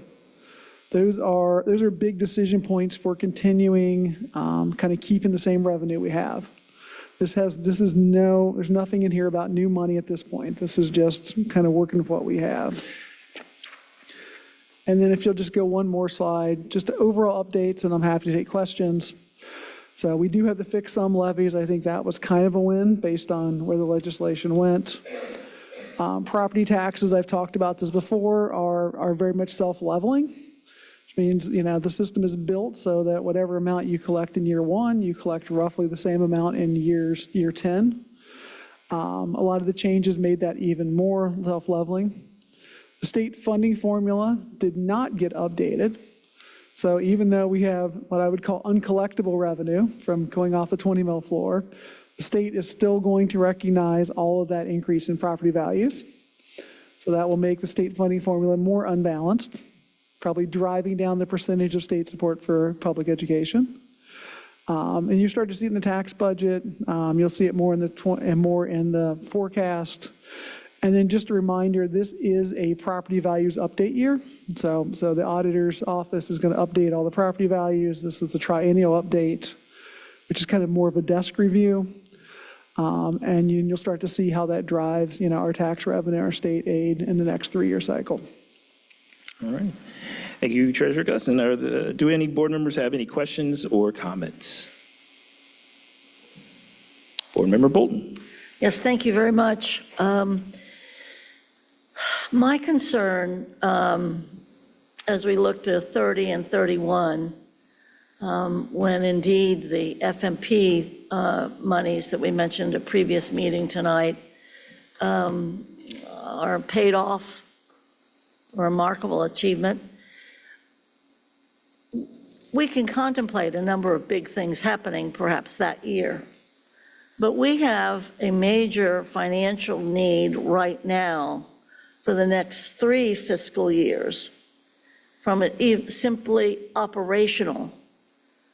Does any of this reform, which of course has other motives attached to it, does any of this help us in any way in the next 3 years as we are facing the crunch, as many districts are right now? Does any of this help us at all?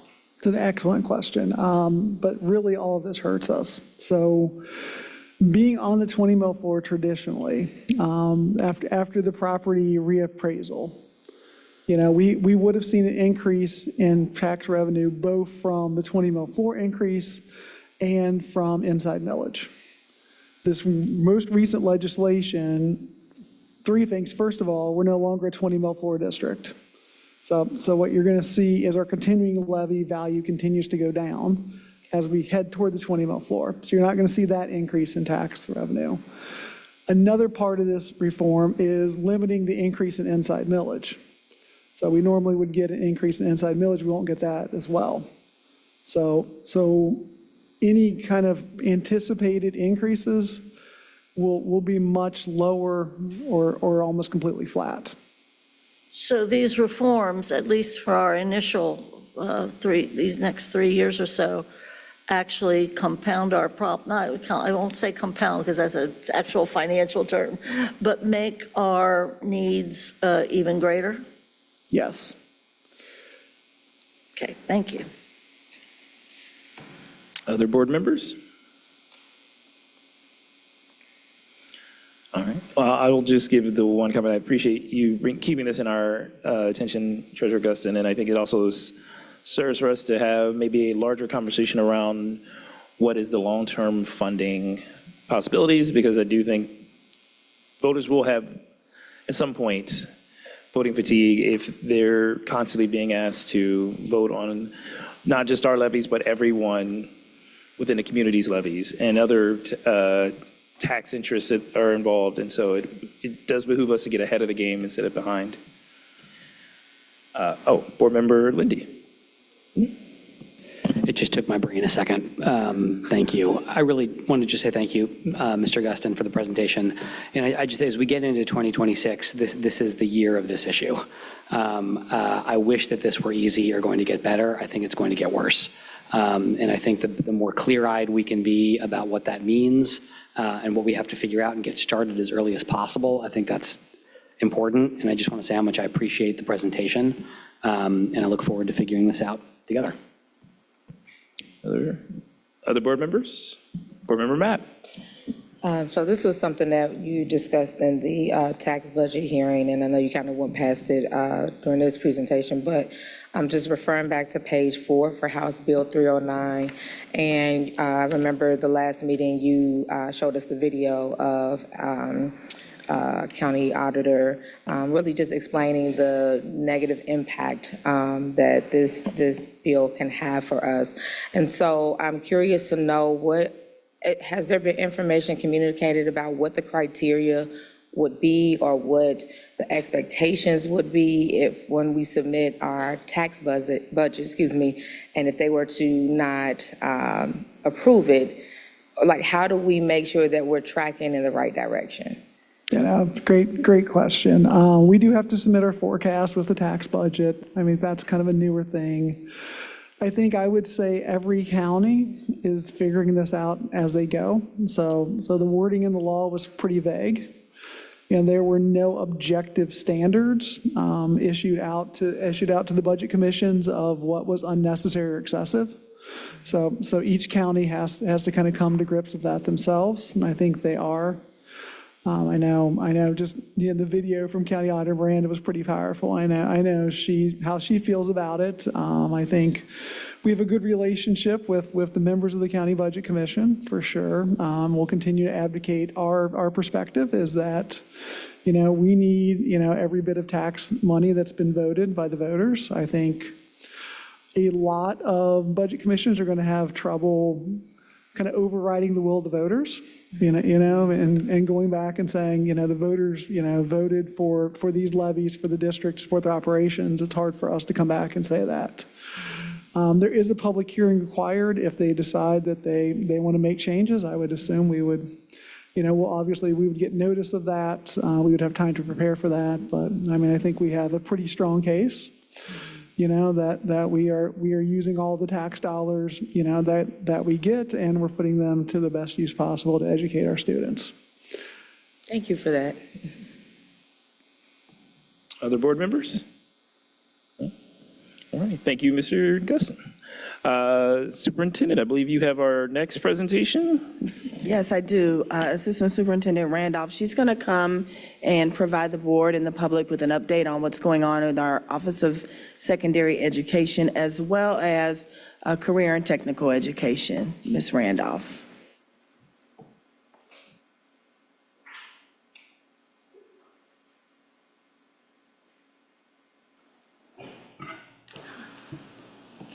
Good evening. I actually have my whole team is coming down just so I can introduce them, but trust me, we're not going to switch off back and forth every 2 slides. But I know that we have a new board member, so just wanted to give an opportunity to introduce the whole team. So we have first our adult education leader, Robbie Thomas, making her way down here.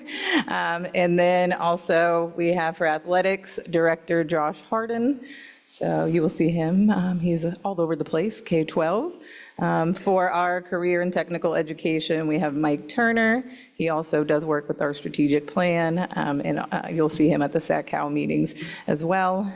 We have Emily Maroney, our college manager, and also have Casey Fisher, who leads our college and career resources. So all of these different leaders, and then also I did not think that it would be necessary to bring 17 high school principals down, especially on a Monday night. They may not like me.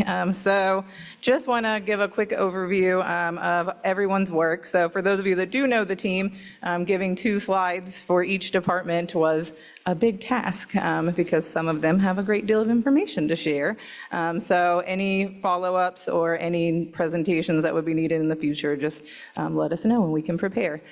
So our first program to discuss is our adult education solutions, which is also a component of that is our Aspire. So I know that some of you have participated in their graduations, which is where we see a big bulk of the work. So they do high school equivalency for students actually ages 16 and older, except 16-year-olds have to have a very specific, 16, 17, and 18-year-olds would have to have a reason that they would be in that program versus regular high school. Also have our adult diploma program, large population of ESL programming across the city, all the way up to Tyson Foods. We have classes there, pre-apprenticeship programs, IET programs in collaboration with CityLink, and then also we have some services in our corrections at River City. So that is a big, very large overview of the work of our adult education program. And then also in school fiscal year 25, you can go to the next slide, Rob. They served approximately 1,500 students, and when we get down to actual data farther in the presentation, I can show you like a desk review, which is something that's similar to like a state report card, but that's for the adult education programs.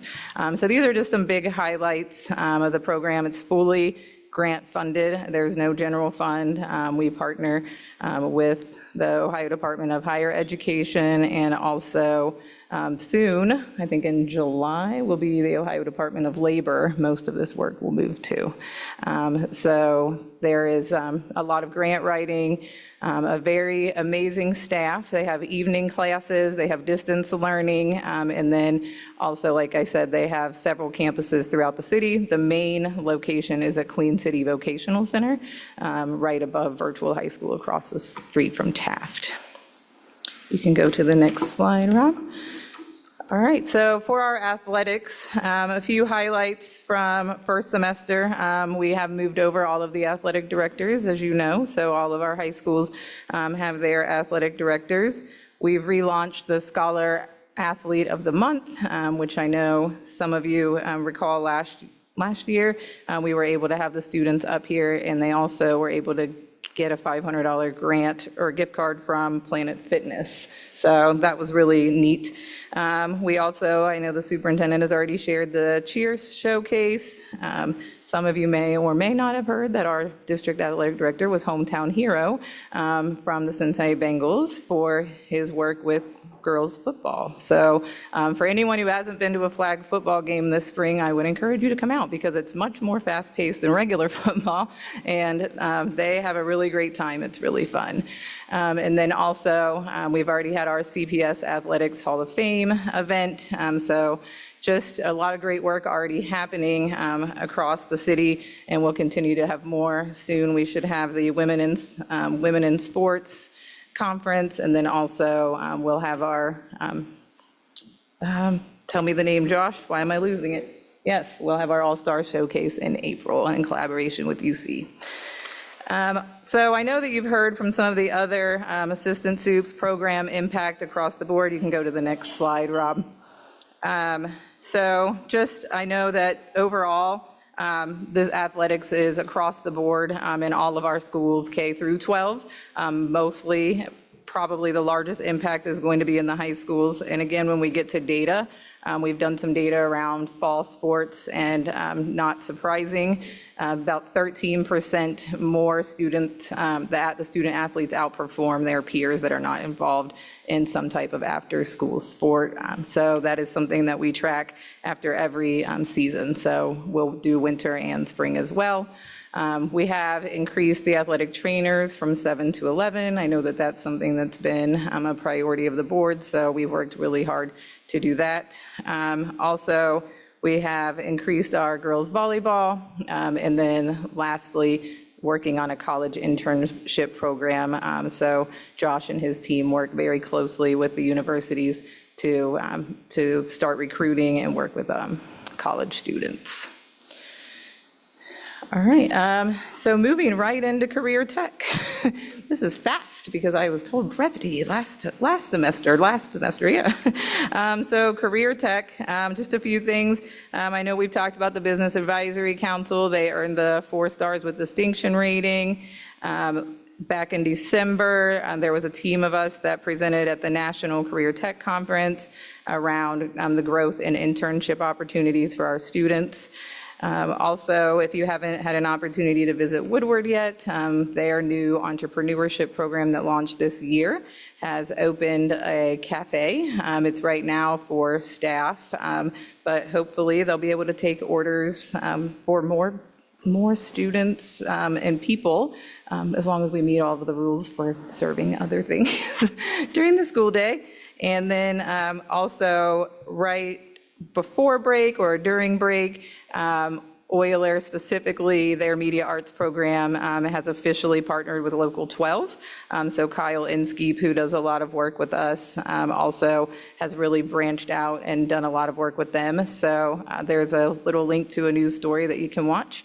That's really super cool. So those are some of the highlights from semester 1 from Career Tech. And then just across the board, again, I know that our middle schools all have some career tech programming. Our 7 through 12s and our K-8s and K-12s, we have a little bit more work to do. But right now, it's serving approximately 5,500 students, grades 7 through 12. And we have 25 pathways with 13 actual career clusters. And I will be, after this, going over the career tech report card, but it'll be a whole different presentation, but you'll see there just some data specifically around the career concentrators and their achievements as well.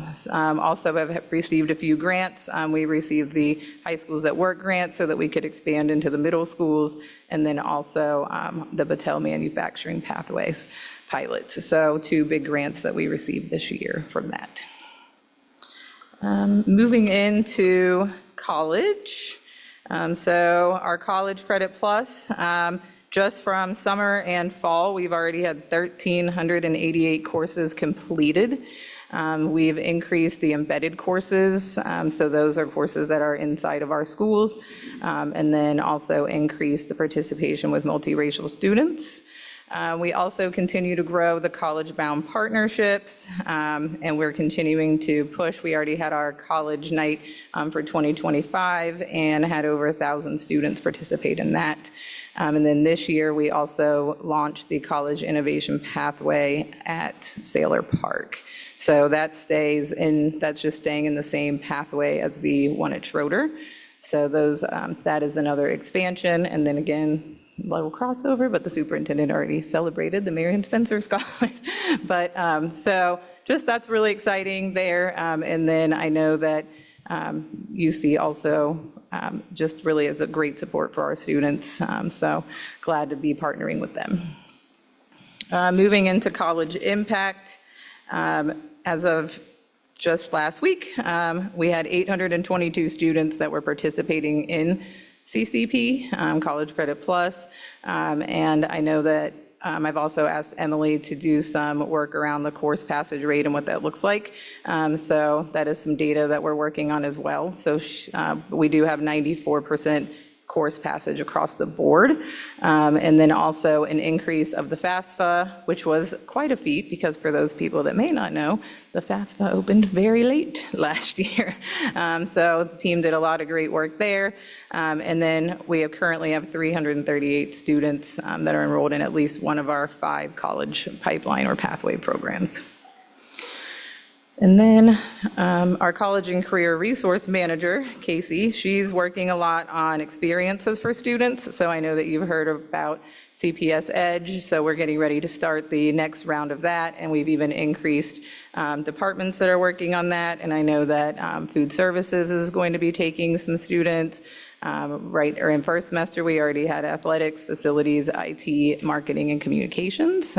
So really excited to continue to expand there. I also believe of the 4 students that did facilities, they were all offered positions with CPS if they choose to take them. Yay, 2 I believe are going to, and 2 I think plan to further their education, but may come back to us.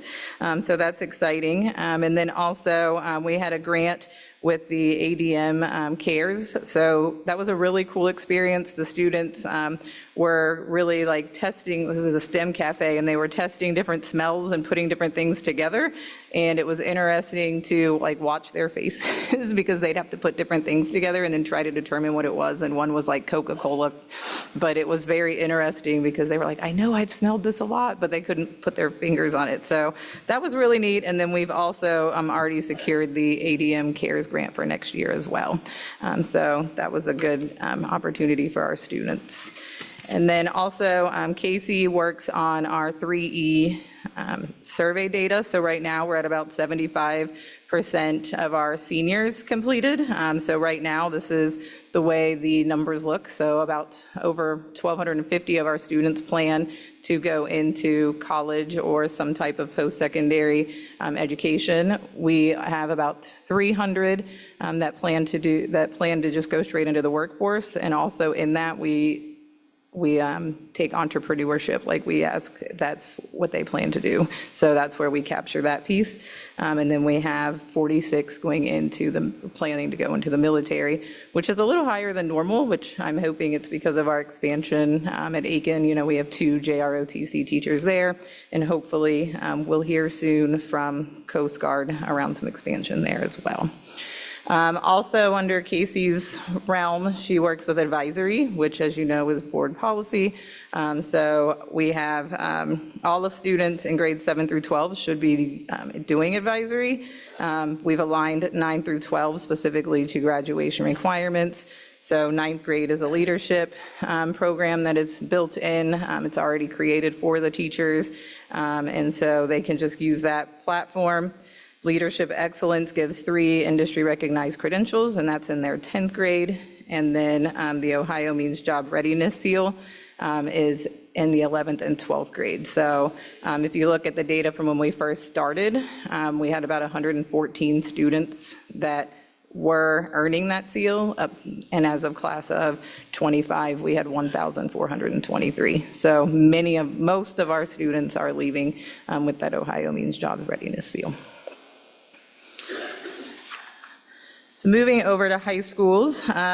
So under specifically that report to me, I have 16, but also work very closely with GDA and Odell Owens. They attend all the cohort high school meetings. We do regular graduation check-ins with them, but the compositions are changed a little bit since the growth plan. So I just wanted you to just see the differences. So we have pre-K 12, 3 through 12, and then right now, Saylor Park being a pre-K through 9, expanding to 10th grade next year.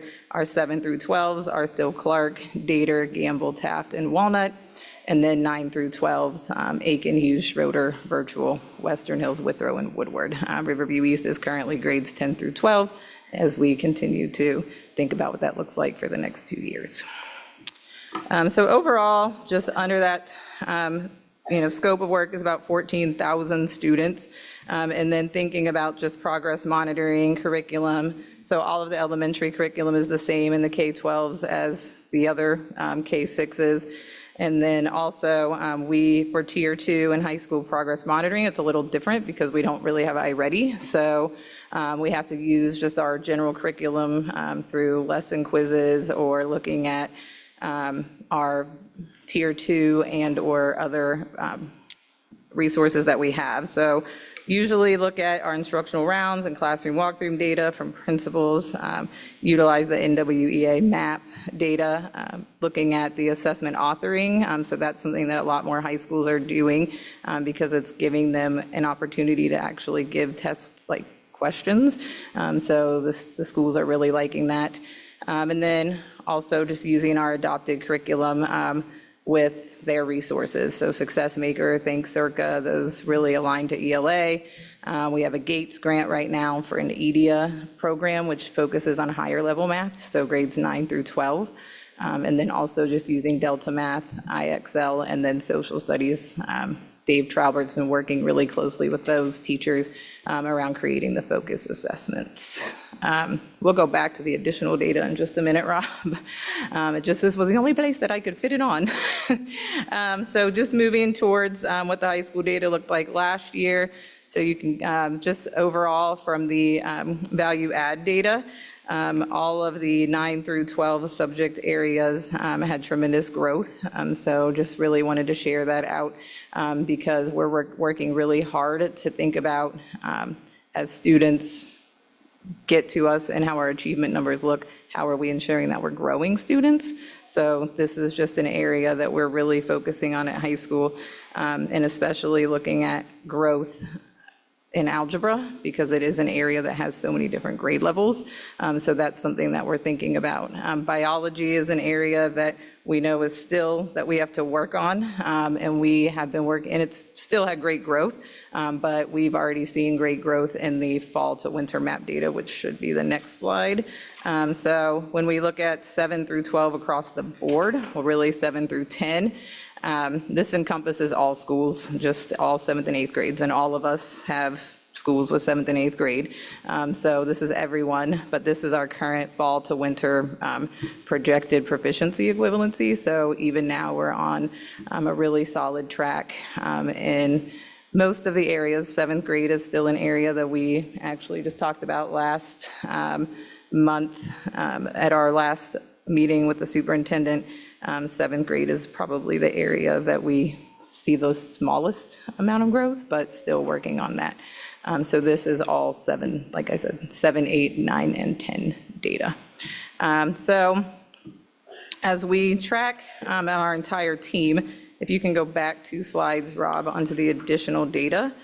Some of the data that I talked about, we also, on top of just regular like monitoring instruction, we are looking at, if you can go to 13, Rob.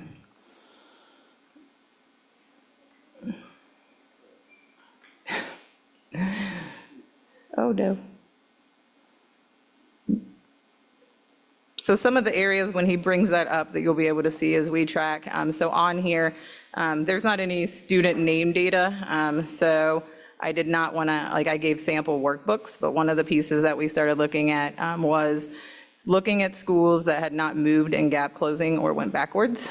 So we created a gap closing workbook. So that's the first link, if you can click that one. And so we worked with those schools. We identified 7, and these are just, we took out the student names and went and met with the principals and their leadership teams around areas that they could look at and do predictors by student based on historical data, fall benchmark. Now they can add in the winter. And then this would give them the opportunity to determine what they need for each student to make movement. So this is just one example of some of the data that we're looking at specifically, like I said, with 7 schools. If you want to go back to the next one, Rob. Josh and his team, like I said, they track athletics by school. So you can click this link, and this is, again, no student data, but this is school by school. And you can look to see what the students' attendance rates were based on participation. You can also review their GPAs. So looking to see students that are more involved, there's a clear linkage between attendance and grades. And I think that this is something that came up at the city meeting as well when we talked about activities after school. So we have this by every school. And so just wanted to make sure that you guys knew that this is something that we're tracking. The next data point that we look at pretty regularly is our career tech enrollment, and then also college credit plus enrollment. So this is the most up-to-date data as of the end of semester 1. And so I don't think that this would be anything new, because I believe Mike reported out on both of these back in December, or maybe it was November. And then you don't have to click that one, it's okay. Graduation tracking. So we worked last year to focus on how we are tracking our students based on what is considered to be on track, on the bubble, or not on track with all of the graduation requirements. So this is something that we've reviewed with the counselors and continued to make adjustments on. So as you see, when we get to the next slide, or to the next link, we ask the counselors to manually enter pretty much every student and where they are on track. So they pool what they can pool, but some things we cannot. So a school will have a document like this, and this is our master list. And then every school has one that feeds up to my office, and then we do bi-weekly data reviews of graduation. And also I talk to Kathy Spellman pretty regularly around her cohort meetings, because every high school principal and their team have to have 2 or 3 per year. So we just make sure that we link this data and we're all on the same page. Interestingly enough, 2 years in a row, the counselor predictions have been, not interestingly enough, it actually doesn't surprise me at all, the counselor predictions have been less than 0.5% off of where we land of our graduation rate. So pretty interesting, because they really know the kids and spend a lot of time with them. So every high school is doing these trackers as well. The college and career workforce readiness component is also something that we track. So we've added that, actually EMIS for them, they have added that when they do their graduation meeting. But again, very similarly to graduation, the counselors track every single student and have they met one of these measures. We spent quite a bit of time at the last principals meeting talking about the value of this measure, because a lot of people think, oh, well, if a student, if they passed Algebra 1 and they passed English 10, we didn't give them an IRC, but that's okay. I just talked to the principal, like I just said to John Chambers, we were talking about Walnut and students earning more honors diplomas or having the ACT Ready score. So there's still a lot of other things that are important. It's not just saying like if a student like did not actually have access to getting an IRC because they were at risk, how do we actually make students ready for their post-secondary goals? So we also presented this type of information at Business Advisory Council last week so that they were aware of what we were trying to ensure that the students, when they leave us, are ready for them. So that was something that we discussed with them. So this is another monitoring tool that we use at the high schools. And then I think you already have the CCWMR report card. Oh, and then the adult education desk review. So that's just the way that our adult ed program is also, it's not really a grade, but they just show the areas of strength. We have a large program, so they, really go through and talk about all of the areas that are going well and then what areas they usually give suggestions on areas. So this is something that comes every year. So just something that, you have access to seeing as well. So this is a lot in 20 minutes. So that's the end of this presentation. So I can answer or anything you need from us. Yeah, let's see if board members have any questions. I see Board Member Matt. Thank you for the presentation. It was a lot to digest. It was a lot. But thank you for sharing the updates and the highlights that are happening within our secondary education. I am curious about the data that's reflected on page 15. And you did share that the data as it reads is inclusive of Walnut Hills, I'm assuming maybe Spencer, Clark. Have you looked at what that data looks like with those schools disaggregated out? And the reason why I ask that is because, and you shared that especially like our 7th grade and our 8th grade need maybe a little bit more support. And just going back to what was reported out by Mr. Badgett in our December meeting is showing that data from their fall benchmark reflecting ELA, math, and science. And so I want to be able to have that level of analysis so that we can make sure that we're specifically targeting our students. But I think we need that kind of full picture to be able to assess how to provide that level of support and intervention. So yes, but I don't track it in another way. I mean, what I just have is a spreadsheet and I just can click any schools that I want to include in the data. Based on this data specifically came just from testing. So we can pull out any school that we want and we can put any school in that we want. So we can get that for you specifically if you want to list like which schools you wouldn't want in there. If it's just Walnut and Spencer, I can pull that. I don't do that with our school teams just because this number is what's going to be on the report card. But yes, the data is important to know and definitely to have because it will change significantly. Yeah. I mean, and the reason why I ask that is because obviously we want to ensure that all of our students are being successful, right? That is definitely our goal. And also, I think it's imperative that we are able to have that full scope, right? So that we are intentional about where we implement our interventions and to make sure that there's equity, right, in supporting our students to achieve those outcomes. Yeah, definitely. Thank you. Vice President Moffitt. I want to say thank you to the team. I think you guys have done a Herculean effort in putting all of this together.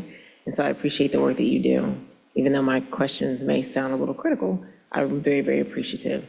I'm going to stay on the same road as Board Member Mapp. I think to have all of the data together, when we've seen some parts that are concerning, is confusing and slightly deceptive. So I'm interested in data that is very similar. When we talk about there being concerns around the 7th grade, then I want you to pull out schools with 7th grades and compare that data around reading, math, and science, specifically to schools, to those same schools. So I'm not interested in, Walnut Hills is an outlier to me, so just so you know how I'm looking at it. And I'm very interested in schools that have not met or are not close to meeting some of these goals. Sure. And schools that didn't meet it last year. So there was a significant number of high schools that did not improve last year. And, well, not significant. There are schools that did not. And I'm interested in that why. And what is the plan to move those schools? So I'm not interested in seeing all of them together, but I am interested in seeing, so I would like to, if it pleases the chair, maybe we can consider having you come back at the CAL when we talk about academics and give a little bit more in-depth information around schools that we've seen and have accountability towards the middle school area, and that need some significant growth there. If we could go to slide 7. We have the grants that have been awarded around CTE or Career Tech. And so that's all for this year. Is that correct? That those grants, I mean, that's not, but I keep hearing that there's all this CTE money. So I would like to understand how we are still at $250,000 when I'm hearing that there are millions. And so I want to understand that. I don't want to keep asking you all for something that if we're not applying or we're not qualifying, or I don't want to keep doing that. So I do want to invite you all to come back and give us a little bit more in-depth information around there. I know we talked about the Air Force, Coast Guard, ROTC, bringing that program in. There was another program that we were going to be like a ROTC. I didn't hear any discussion around that, and I just kind of wanted to know where we were with that. So we completed the application for Coast Guard, and so I believe there was a December update that we are supposed to hear back by the end of January. Okay. So when we did the application, they emailed and just said that they were going to identify what programs they were going to add. So when we do the application, it's a national application that every school in the country can apply for. Okay. We initially had applied for Sailor Park, but we received very quick feedback that school was too small. They have the Coast Guard has a specific requirement that the 12th graders work with the underclassmen. So at this time, that was not something that was going to be feasible because it would take several years, and even the numbers of students that might be there that would go that pathway instead of either the college innovation path or some other type of experience would have been small. So we did the application for Western Hills High School. So that way the West High and Dater campus would both have access. Great. So we will update you hopefully soon. Yeah, I'm interested to see like what our other ROTC programs are doing as well and get some data around there. If we could go to slide 9 around the college credit and the colleges, I remain concerned about we are admitting what is and when we say passage, and it kind of sparked my interest when you said 94% course passage rates. I'm interested in, because a course passage could be a D, right? So that concerns me. I want that data a little bit more disaggregated as well, because I'm interested specifically, or if it can it come up, because what I'm interested in, because I'm hearing on the collegiate level that there's a concern around the quality of our students that are passing, and so they're coming in. So they're looking at it from a linear standpoint. Those that are coming in, what are they doing when they get there? And so they, how many of them, just to disaggregate that data a little bit more. Yeah. So I've asked from the last meeting, sorry to interrupt, I did ask her to get me first semester data, so grades were supposed to be scored, they should be stored on the 9th, yes, last Friday, and also historical data from summer and spring. So we should be able to get you by grade level, or passage rate by grade A, B, C, or D. Okay, Yes. that sounds good too. And those students that go to college what is their matriculation, which leads me to my one slide where we talked, I think it's slide 11, where you talked about the post-graduation plan. I kind of want to understand that a little bit more. And you don't have to do that right now. I just, maybe, the chair can invite you back when we're talking about academics, because I'm just concerned about the low numbers there, and I want to understand it a little bit more before we kind of breeze through, and I just want to understand that just a little bit more. And then on my last question, I'll make it my last number, slide 14. When we're talking about those particular numbers, I would love to see the actual number, because that looks really, really high, but that's kind of contradictory to the other slide where it's not quite met yet.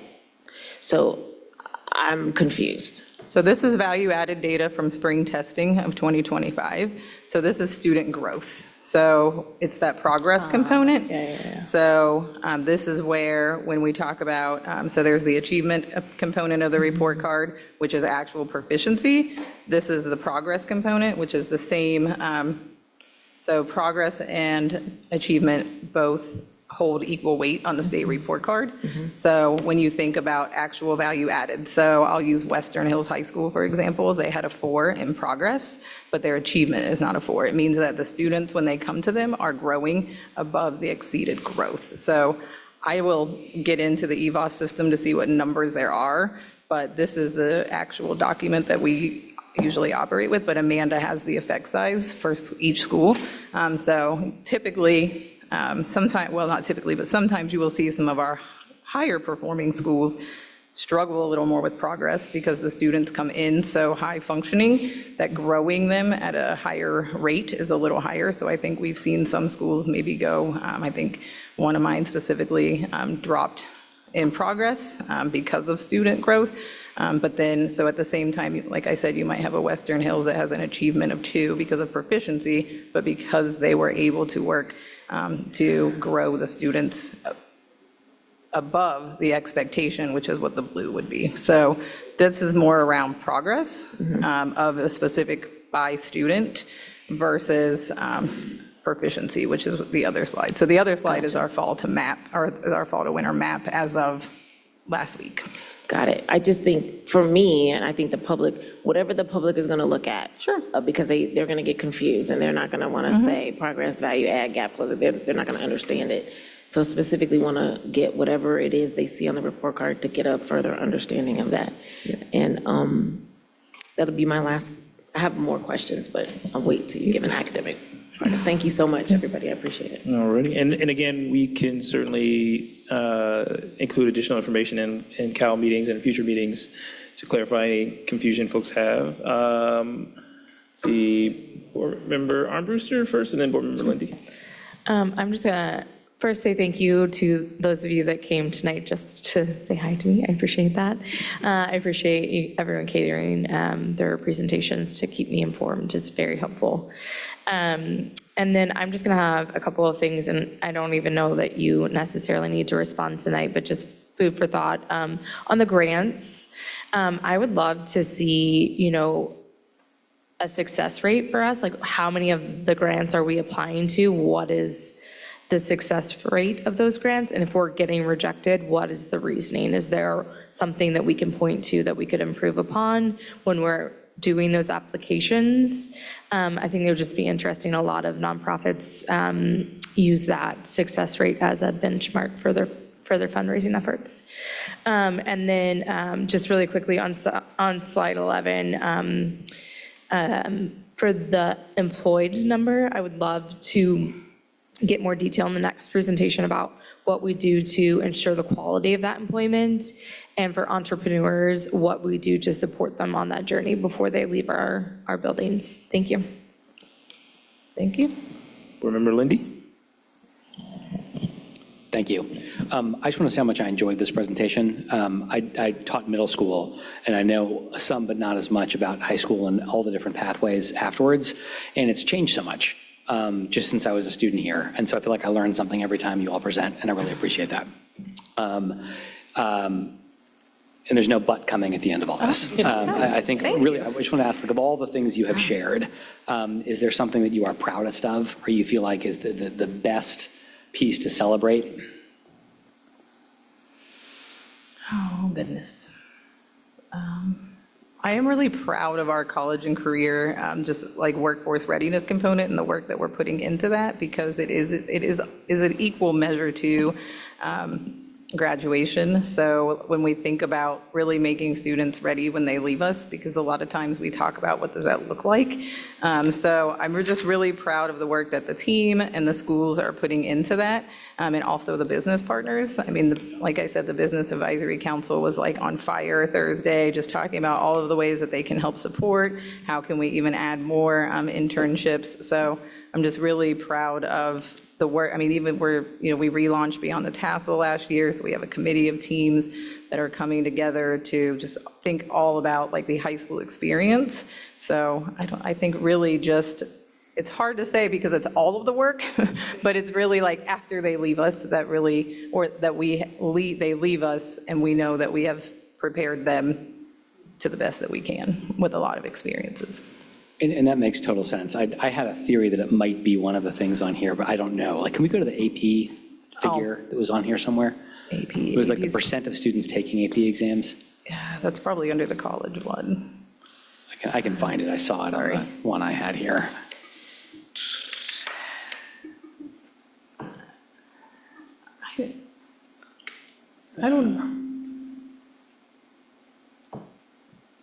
I don't know where that, I don't recall that one being on Well, here. now I can't find it. I recall that we did a report earlier in the year about it. So this was in the deck that was the Career Tech Planning District.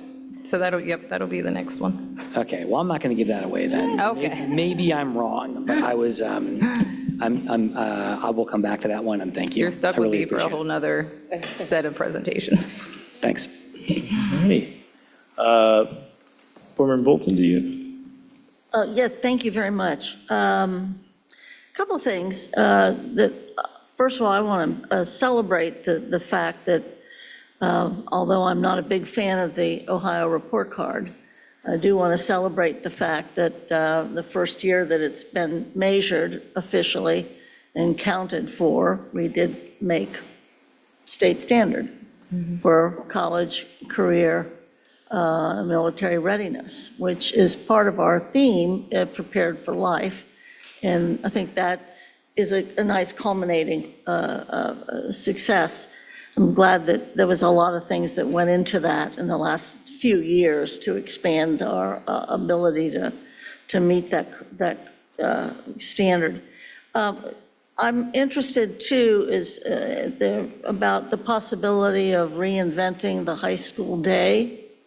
I've said this a couple of times along the way, that it would be very interesting to me to have kids that would be interested in a fully academic day versus those kids that might be more interested in both an academic day, whether that's the morning, and an employment or internship or what have you toward the end of the day. I just think that that's where the world is going. And I think that that would be very attractive. And I think if you stay the whole academic day, I'd like you to get a diploma and an associate's degree if you want to go down that road. Well, you'll be happy to hear something else from me next month then. Exactly. So I think that those are things that we need to reinvent our high schools. Our high schools are our flagships. I appreciate the fact that I've been here a long time, as everybody knows, but I would say at least 2/3 of the years that I've been here, high schools have not been a priority.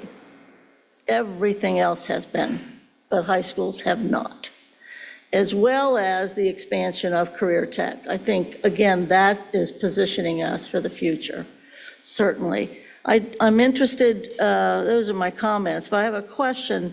I know the removal of the 7th and 8th graders has been relatively welcomed by high schools, and I'm saying that as nicely as I can, because having taught middle school for at least, I think it was 2 years versus the high school experience, it is a different group of kids and need particular help and particular inspiration. How has that, in your imagining or in the conversations you're having with our high school principals and staff, how in your imagining does removing the additional challenges and opportunities that exist if you have a 7-12 versus a 9-12, how is that changing those schools where indeed the 7th and 8th grades have been removed? And I'm talking about our new middle schools, because there's all kinds of interesting things happening across the country regarding how to measure them. But I'm talking about those schools that were 7-12 and now have become 9-12. Have we noticed things? Are there differences? What are the folks in the field telling you? So they're smiling a whole lot at the ones that removed 7th and 8th. But so I think that was one of the reasons I put the composition up there, because 7-8 is still in over half of this. Sure. Over half. But in general, I just have noticed like the conversations a lot more whenever I do my walkthroughs are more around like the classroom visits versus time on behavior or the amount of time, just because the sheer number of students at some of the buildings was so large. So I feel like with those combined, efforts of being able to focus on really what do our 9th graders need, because 9th grade is a critical year for our students, has been something that I've been hearing more principals talk about, even just conversations about how they feel like they're able to really spend time with their 11th and 12th graders and have those like mentoring conversations about, to Dr. Moffitt's point of what is happening next, and how are you prepared, and is that something that we want, that you actually are ready to do. And then also just in general, I feel like it just feels like even the high school students have shifted a little, like in the 9 through 12, to really just, I feel like they all seem like grown, like they don't get into the younger like mindset because they come in and they're like, this is high school. So I feel like the schools have been able to really focus a lot more on the 9th grade student, and then also that gives them some of that time when we look at 11, 12 to really mentor and be really like visible and involved with those students. Just anecdotally, as some people know, I've been very concerned always about the issues for the neighborhood business communities because of our kids maybe not getting on the bus and instead lingering at the schools. I've heard a number of folks actually, particularly in the Clifton Heights area, being very, very supportive of the fact that not having the 7th and 8th graders there has been a tremendous impact on their businesses, because the older kids aren't necessarily, or at that have not been the ones necessarily that have been causing some issues. Another quick thing, if I could, is it possible as we look to the future and we expand the career tech, if we can find a way to best present that messaging for career tech? I know there's been tremendous effort to do that in the publications that we're starting to kind of create, and I think there is such confusion about what we offer or what we don't offer. And I just would hope that between a new high school day and new opportunities within the school day for kids regarding employment and internship and what have you, if we can start to find a way to message the career tech piece better than we've been doing. And I know we've improved greatly recently, but I just think that's an incredible message for the public, because that is where the public is right now, is great interest in career tech. And hopefully we can answer that need. Finally, I know we spend a tremendous amount of money on College Credit Plus. There's the impression that somehow everything's free.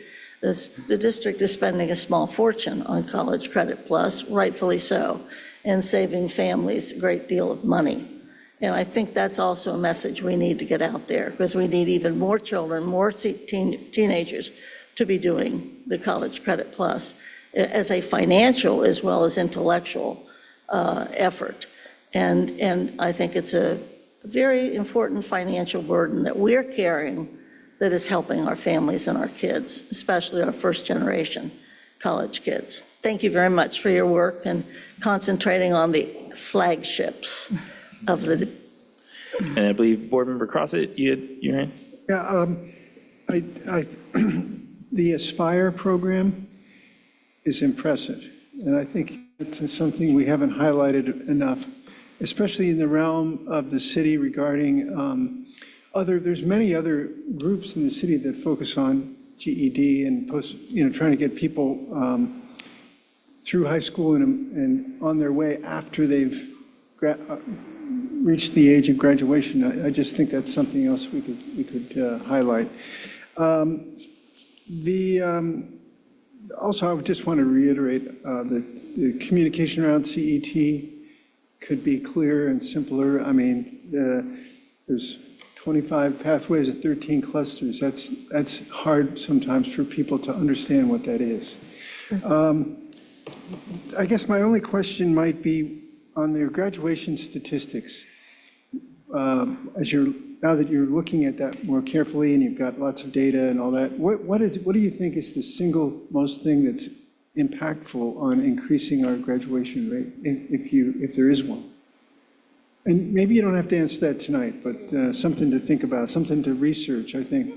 What are the things that really impact that, now that you've got shared with us some data? Don't answer that now. Okay. But I'm just curious about that. I feel like board members keep asking you to pick from who's your favorite child. So we'll go quickly to Board Member Mapp. Yes, I'll be really quick.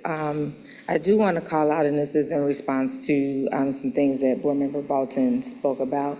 So I recognize that there may be some relief within our high schools that our 7th and 8th graders and many of them are no longer in that type of structural dynamic. But I do want us to be mindful and cognizant of the potential messaging that we could be sending to our middle school learners, right? Because we want them to recognize that they are also important and that we have to have that intentional support for their needs as well. So I just want to call that out. I recognize that there may be some relief, but also what does that mean in terms of our focus to our middle schools, especially because there was a targeted effort and initiative to ensure that we're specifically leaning into them. Sure. And honoring that whole child experience. So I just wanted to call that out. But I did want to talk about and you may have discussed this, but the college innovation pathway expansion.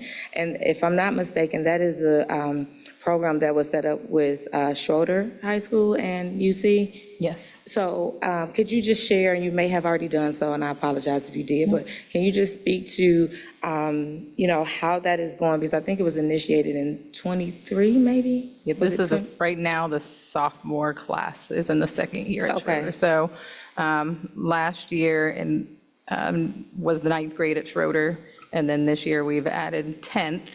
And then we added, so when I said expansion, we started Sailor Parks. 9th grade is now participating at Sailor Park. So when we did the growth plan, we did the expansion, so that way we have one on the east side and one on the west. Emily is actually working pretty closely with UC right now to look at a possible citywide option. So we've talked about what could that look like if all students had the foundational courses at their home high schools at 9, 10. So the students that are currently, so some students have opted out, so they've done some waivers because all CCP classes still require, we can't just put a student in. They have to have a certain GPA. There's requirements. So they did initially the waiver. So I would need to get some actual matriculation data from her to see how many went from 9 to 10. But so the current 10th graders that are in are slated to go to Blue Ash next year. So they would full-time be at UC Blue Ash. So that's really exciting. And then their 12th grade year, they will be full-time on main campus and have their associate's degree. Yeah. So just building out, like I said, Sailor Park now is just a little bit about a year behind them. And then if we do like a citywide expansion, we would talk about foundational courses at home schools, and then all students students that were interested could do that 11th grade pathway at Blue Ash and then 12th grade at main campus. So she's been working closely there with that. That's awesome to hear, and especially knowing that we're always trying to highlight what our different schools are doing. And so thank you for expounding on that. Thank you. All right. So I would say let's move to your other presentation and allow some of your team at least. Most to, everybody is probably getting out. Thank you, team. And they all said that they have a full-length presentation that they can give you anytime you want them to. Yes. Why did you ask, do I need you to say no, but should you say yes? All right. So one of the things that I was talking about with the superintendent was just making sure that the board had awareness that we also have a Career Tech Planning District report card. So that very specifically focuses on our Career Tech concentrators. So there's 4 specific components that are all 25% of the calculation. So, like on the other report card, different things are measured at different capacities, but on this report card, all 4 are equal of 25%. So I actually can send the link to the report card, or you can find it just as easily as you can find the regular report card, but I can also link it on here. But so our overall at this time is a 4 on our Career Tech Planning District report card. So again, this is our students right now that are currently concentrators. So we did receive 4 stars in achievement, or not 4 stars, 4 stars overall. But then when we move to achievement, on the next slide. So this was an increase. Last report card cycle, we had a 1.5. So we have increased from 1.5 to 2 stars. So this includes all of our WebExam data, which is 80% of the calculation. And then also it includes our normal performance index. So how our students perform in English 10, Algebra 1, geometry. So their actual academic scores are also, the performance index is part of this measure as well. And so also there are some federal indicators that are included as well. So we do know as a team that an area that we're looking at is our technical skill attainment, because as that is an area that needs to increase, then we can score higher in this area, and students will also, they can earn, that's another way they can get their CCWMR points, is by actually earning the technical skill credits, and then also we are scored on participation as well. So this 2-star of achievement is inclusive of a few different measures. So it's the technical skill attainment, participation, and then our actual performance index is factored into this as well.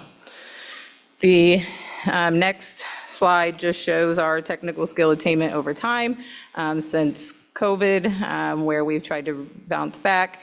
So have showed quite a bit of growth in our technical skill attainment over time. But again, still know that this is an area that we're working on. And I know a strategy that we've started at some of our schools is specifically looking at pre-test data, similarly to how we do like the fall benchmarks for our core content areas. We have access to doing the pre-assessments as well for our CTE courses. So that's something that we've started doing specifically earlier at some schools. Some are doing winter still, and so we're just strategizing by each school and what their need is. So when we move to the graduation component, so again, this is our career concentrators. We have 90.7%, so we have 4 stars there, and our 5 years 90.3. So this is an area that we know that our students that are participating in career tech courses are graduating, at least 2. So a concentrator, for people that may not know, so I have to get better at knowing that everybody doesn't know, would mean that they took at least 2 courses in the pathway. So these are students that took at least 2 courses in high school that are in the same career tech pathway. Looking at career and post-secondary readiness highlights. So this is your AP participation slide, I think, Mr. Lindy, that you were talking about. So we have 23% of our concentrators that are taking courses, AP courses. We have a nice amount of students that are earning at least 3 college credits, which I think was also discussed in the past board meeting last month. And then we know, again, that many are earning those IRCs, industry recognized credentials, and that Ohio means jobs readiness seal. So we have actually significantly, this is a 5, which is the highest that you can earn. We have 5 stars here.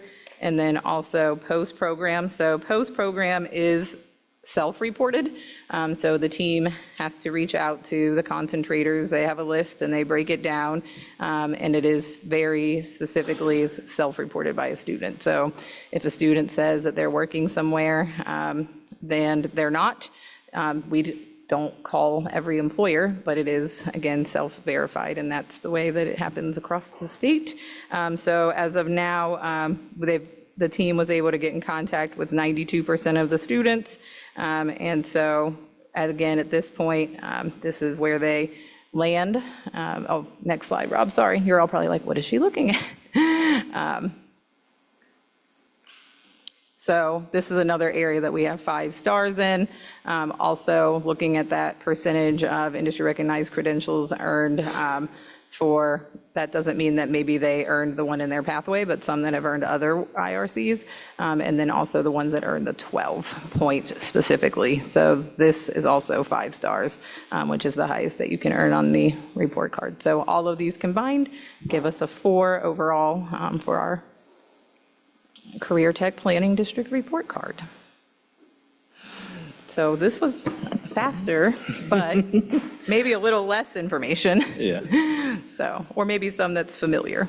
Board members have any questions? Board Member Lindy. I can be really quick. I think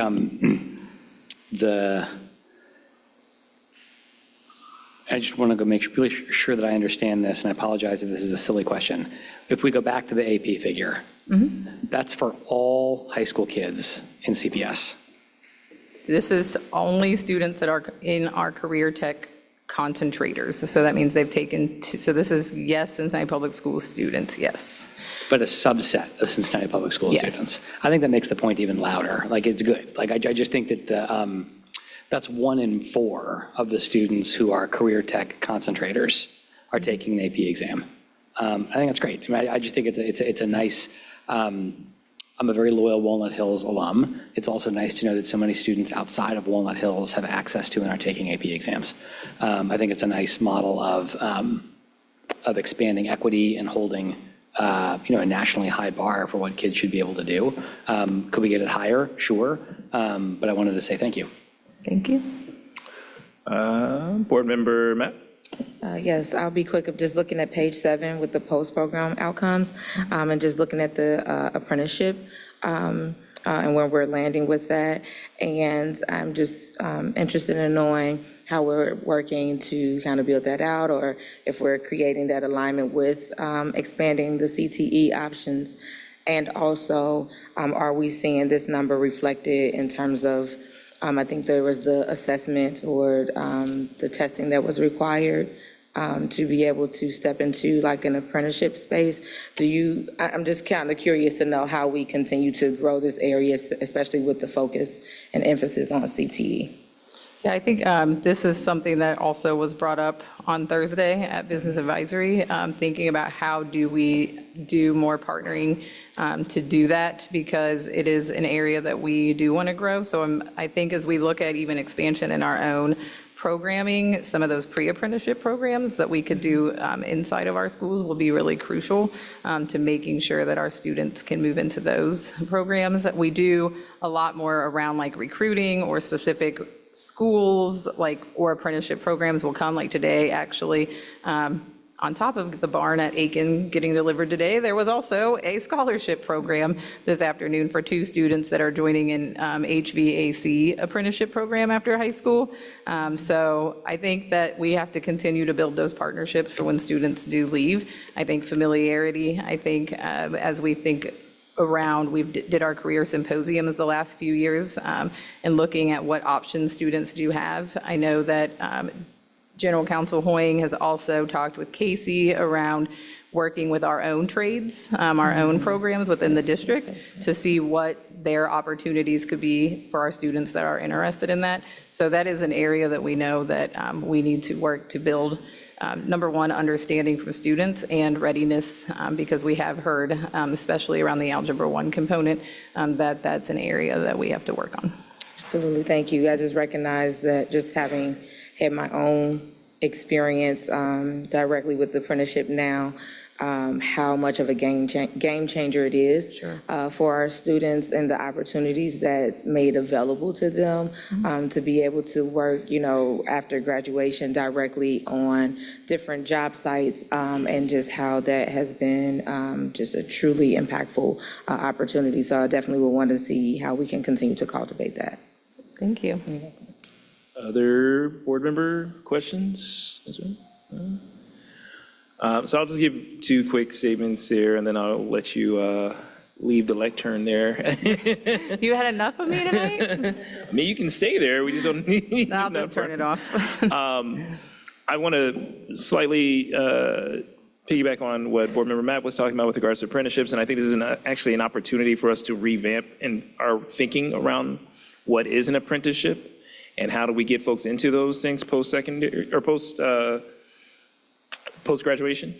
And in part because I think we need those partnerships for folks to be thinking about it while they're in 9th, 10th, 11th, and 12th. So the pathway to an apprenticeship may be something we want to focus a little bit stronger on, as opposed to necessarily every student having to do those things while they're in high school. And I think that may also get a little bit into where Board Member Bolton was talking about rethinking the high school day.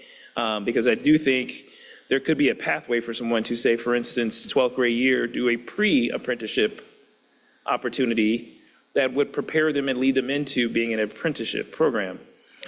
The reason I say that is because I know there's a lot of the unions out there who have been asking to do this for years, and have been saying that they have these great programs that they're willing to bring into the school and work with us to do for years. And I think this is a way that we can start to rethink how that is done and offer that opportunity out. I know that's something Superintendent we've had talks about, but I think that's just something that's before us now as we're rethinking how the district has to move forward. The other parts of that, and I would be curious if we kind of combining the 2 presentations, there may be opportunities also for, similar to what you were talking about, grants and scholarships and other programming for students to go through some of those different trainings and other skill set builders they need to do some of these apprenticeships post high school, where there may not be the facilities that we can do certain things for them.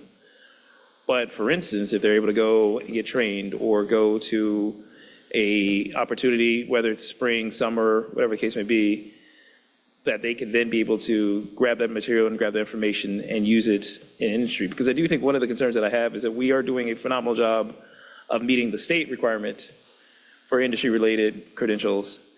We are not necessarily meeting to what the industry is asking for when a student walks out skill set wise. And I think there's also, I think both you and Mr. Turner were at the opportunity that GE Aviation was doing with talking about workforce development with Cincinnati State, with our relationships with our community colleges, with our relationships with those partners. We should be feeding the kids into those programs so that they're a pipeline to a job at GE Aviation is the long-term goal. But the short-term value is that these students are learning skill sets that then make them the most desired base for a place like GE or a place like P&G or some of these other companies within our community here who are developing opportunities for workforce development for their specific personal need to have a workforce. So I think it's an awesome opportunity to build on what we've already been doing, and maybe we get a 5 instead of a 4 next year, right? Like that's the growth in the report card there to see. So I appreciate all of the hard work and all the great information you have shared, and I think you are free to go unless there's any other board members who have any more questions or. You know where to find me. Thank you. Alrighty. So this takes us into our board matters, inquiries, updates, and assignments section of our agenda today. I believe our first item on there is an update on enrollment. So I'll pass it to superintendent to. Yes, sir. So this was an assignment from the December 8th meeting. Jeremy did dig in and carved out specifically, I'm pretty sure it was Vice President Moffitt's question around 5th grade going to 6th grade enrollment. Jeremy? Yeah, I believe the explicit question really was in comparing what the current year's 6th grade cohort looked like compared to the 5th grade cohort coming out of last year.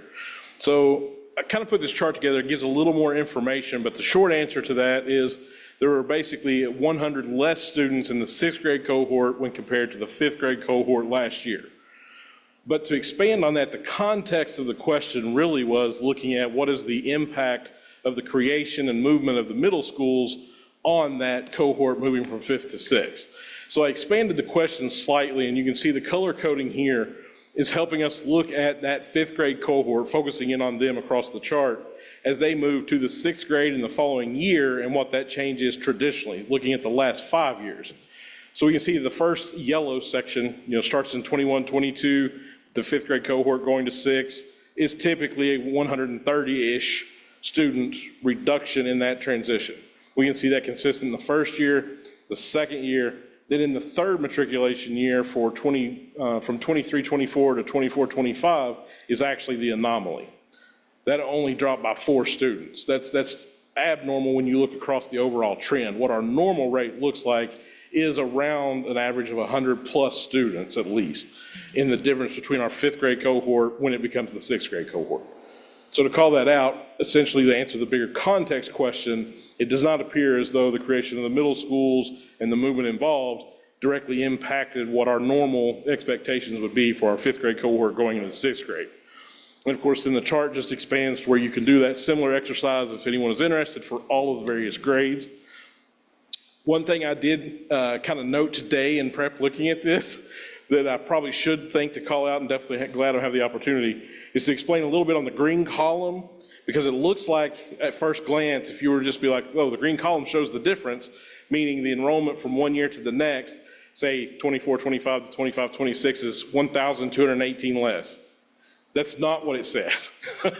That number represents the net of the matriculatable grades, what those changes are. So really, that number represents the change from 1st grade through 11th grade into the matriculation cohort. So it's cutting out the preschool, kindergarten, and your seniors. To actually see the difference in the enrollment, you would want to take just the difference of the total columns for the enrollment columns themselves. Any questions? All right, I will go to Vice President Moffitt first, since it was actually her assignment. Thank you, Jeremy. This is actually very helpful.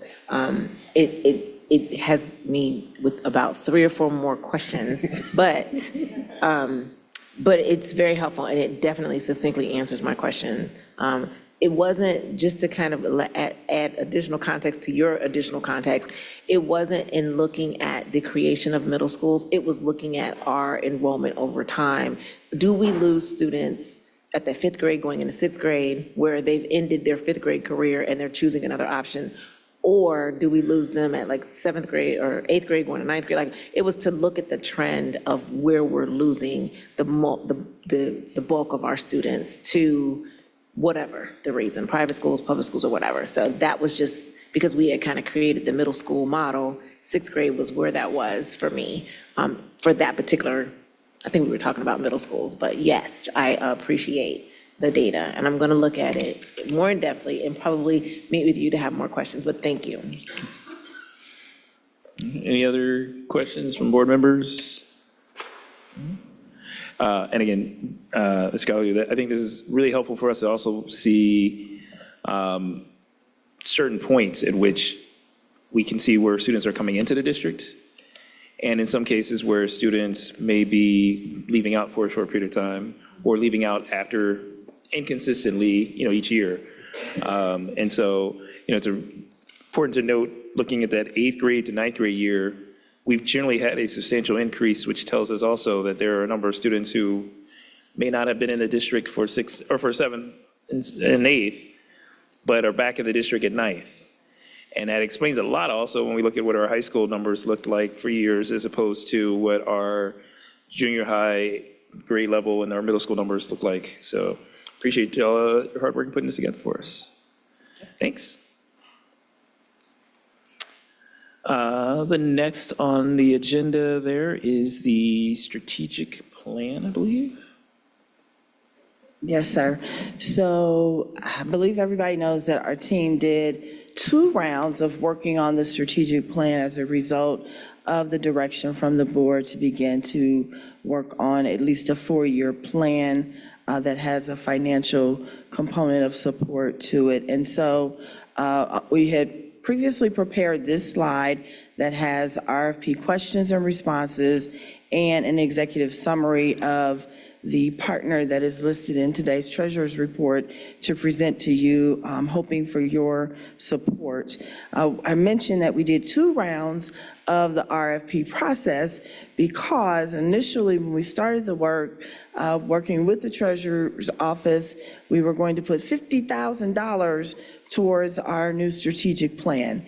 And as we began that RFP, we had an invitation and a letter that was given to us around December 4th that said that the Greater Cincinnati Foundation wanted to provide us a grant for $250,000. We brought that to the December board meeting and asked for grace for a little bit more time, and there was agreement to do that. So we relaunched the strategic plan RFP process with a few adjustments in that process.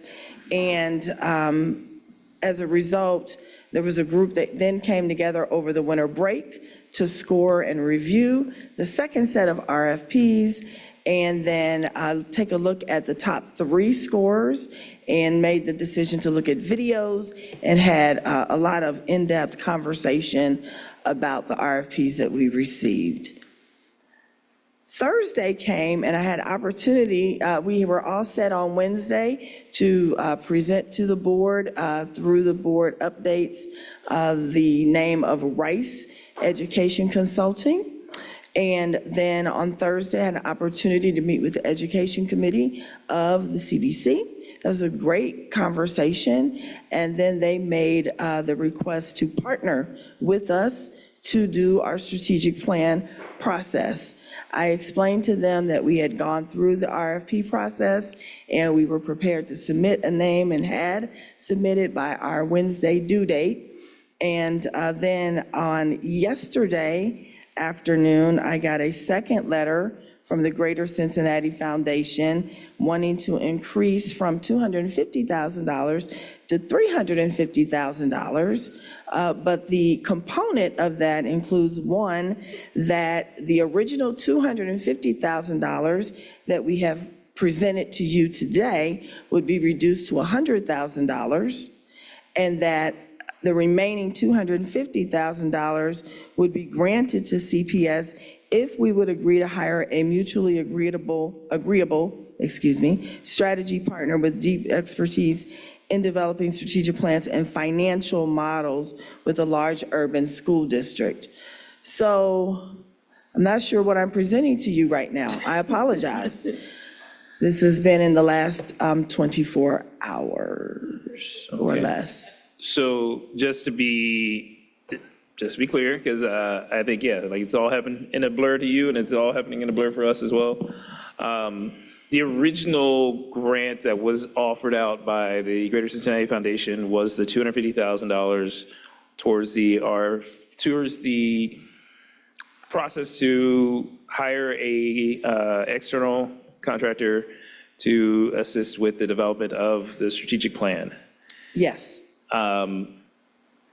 Then subsequently, they have said they would be willing to add an additional $100,000 to it if we selected a vendor of a mutually agreed upon vendor who has expertise in specific areas. If in addition to what I was presenting tonight, or whoever that might be, we would consider a second vendor with a little bit more financial prowess, I guess I would say, to work together on our next strategic plan. So essentially to hire two vendors to handle our strategic plan development, or to like co-partner around the strategic plan I development? would say more co-partner is my understanding. Okay. All right, well, let's open it up for board discussion, although again, if there's not something necessarily that we would like to vote on today, or if there's not something we're necessarily voting on today, so let me get that also clarification first. Yeah, I want to also clarify my wonderment about this, and I did have a conversation last night, no, that was today, with Greater Cincinnati Foundation. When we launched the RFP in December, the second one, it was written for the $250,000 model. This new letter is now saying to us, that'll be an adjustment to $100,000.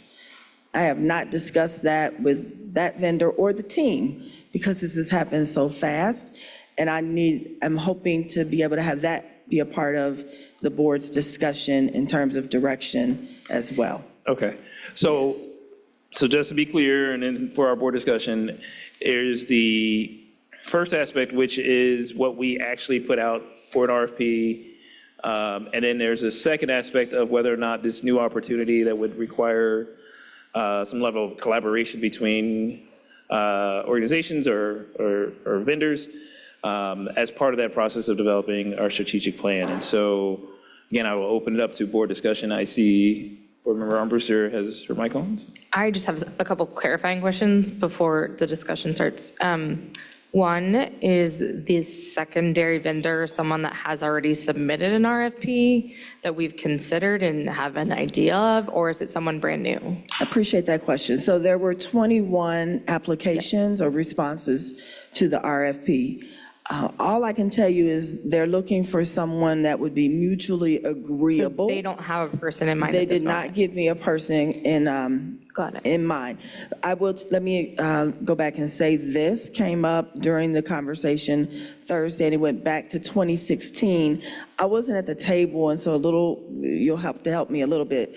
But in 2016, when we were looking at Cincinnati Preschool Promise, that particular levy, there was a group from the business community that reached out to the district and said, hey, we would like to work with you on planning and preparing for that particular levy. And in order to do that, we will work with you and gift you the dollars for someone to study our books.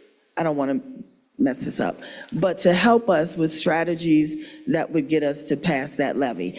I believe that that is the current interest with the business community, to help us not just with this strategic plan, but that it would be a driver to get us to whatever you decide to do about a potential new money levy. I couldn't go that far with that conversation with them because I did not have that direction from our school board.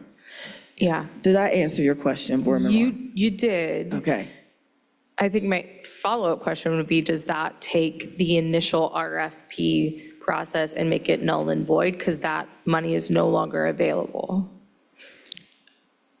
So I talked to Treasurer Mike about this, and maybe I'll let him speak for himself from his vantage point in terms of whether we can do this financially or not.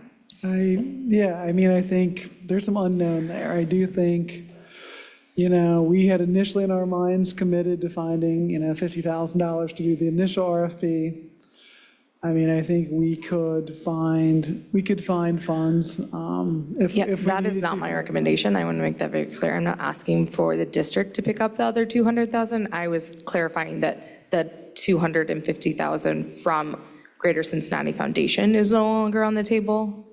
In the version of the current RFP. I believe that Greater Cincinnati Foundation, although they've written this letter as a pledge to us, may struggle to do this without the support of some of the businesses.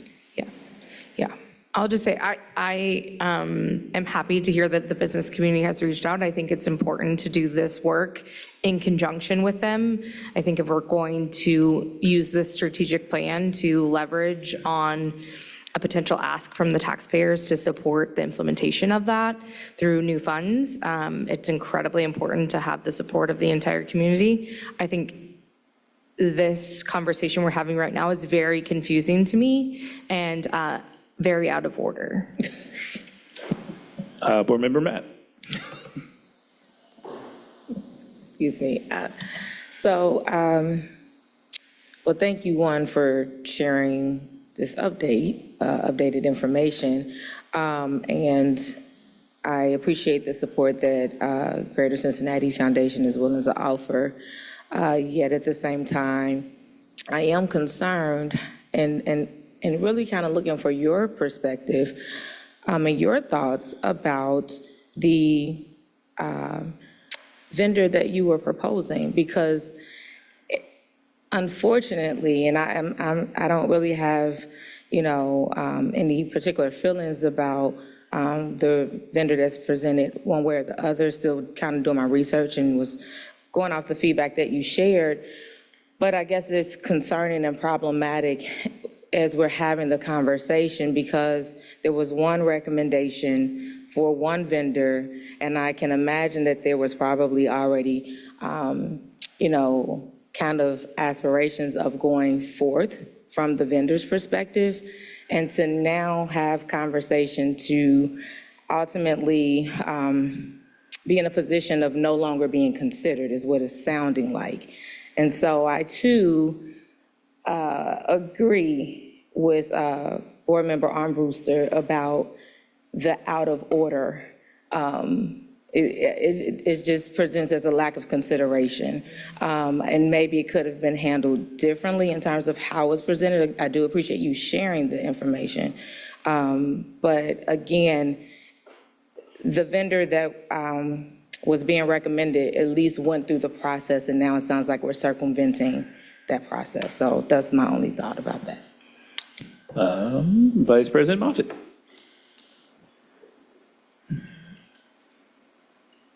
I just want to apologize to the public because I think they are confused, just like I'm confused. I feel a little strong-armed, and I'm not exactly comfortable. I would like to see this in writing, because in complete honesty, I'm not sure if we only have 100,000. Are we to go back to the original vendor who we've selected to say, now we only have 100,000? Do we cherry pick from what they've submitted and get to 100,000? Does the deal that sounds as if has a contingency to it, do they get to choose the vendor, or are we choosing an additional vendor to partner? I need to see some things in writing. And unfortunately for me, maybe this is my colleagues as well, time is of the essence. We're not trying to delay this process at all, and yet I feel as if that is an unintended consequence to the money that is being leveraged upon us now. So I would welcome the opportunity to see this in writing. If need be, I will make myself available for an emergency meeting so that we can kind of come up with give some direction for you to be able to do this expeditiously. But my intention was that we would be able to begin something with regard to the strategic plan this month, so that we could get our community engagement going, we could get our staff engagement going, we could get our staff, and we are now being asked / demanded / held over to what? Do they have someone in mind that they would like us to work with? I'm very confused, and I apologize to the public because this is you just brought this to us yesterday. You just got this information And I yesterday. just got this, Dr. Moffitt. So, no, I'm not mad at you. Okay. I'm just saying, I think we need to get something in writing more than this with clarity. I will also make myself available to have a fact-finding or some sort of emergency meeting, because I really don't like the fact that we would be changing the timeline again. I really want to get our engagement going. I really want to get our budget working on, and we have committed to the community that we would do those things. And so this feels, I'm just going to say it feels like a stall tactic. It feels like there's something else, there's a carrot being dangled, and I don't exactly know what it is. And I'm not sure if it's clear, but I would like to know, do we have 100,000? Do we have 300,000? Is there an intention to have to use a particular vendor? Maybe that vendor is a good vendor, but we've already made our selection based off of, so they would need to work in tandem with what we've decided. But I really want to get our community engagement going. I really want to get our stuff going. So that's my opinion, and I will make myself available. Board Member Bolton? I'm so gratified to hear the comments of my colleagues, because I'm sharing same concerns. It is critical that all partners in this town help us out, and we really need partnerships. We're built on partnership in this district. It's one of the reasons we are still standing. But I've been here a real long time, again, third time I've said this today, and it's very rare for a partner to say, we want to help you, but you're going to have to do it our way in order to get the money. 3 times before this has happened that I can think of, and 2 of them, I believe, were superintendent searches, and board said no, because we didn't want to give the impression to the community that you have to pay to play to have access to the board, because some people have money and some people don't. So I think we can't even decide anything tonight until we get some things clear, because some of this has just happened even today and last evening and whatever, apparently. I find it hard that we would not vote for a group that has gone through the process, that is both local and is minority owned, because we say all the time we want to do that. I also believe, though, that we, knowing what our future is and the demands we're going to be having to meet regarding finances, I think the partnership that we established with the business community at some cost to them with, I believe it was Ernst & Young, when we opened our books and they went through those books, that was the way that we got the Good Housekeeping seal of approval for the preschool promise levy. I see these 2 different things. We've got somebody that's already gone through the process for the strategic plan, and there's justification to use them, and we don't know that it's unfair to them that they were maybe promised or anticipate $250,000. I still don't know what they're going to do with $250,000. I'm sorry, how many teachers is that? How many paras is that? How many whatever?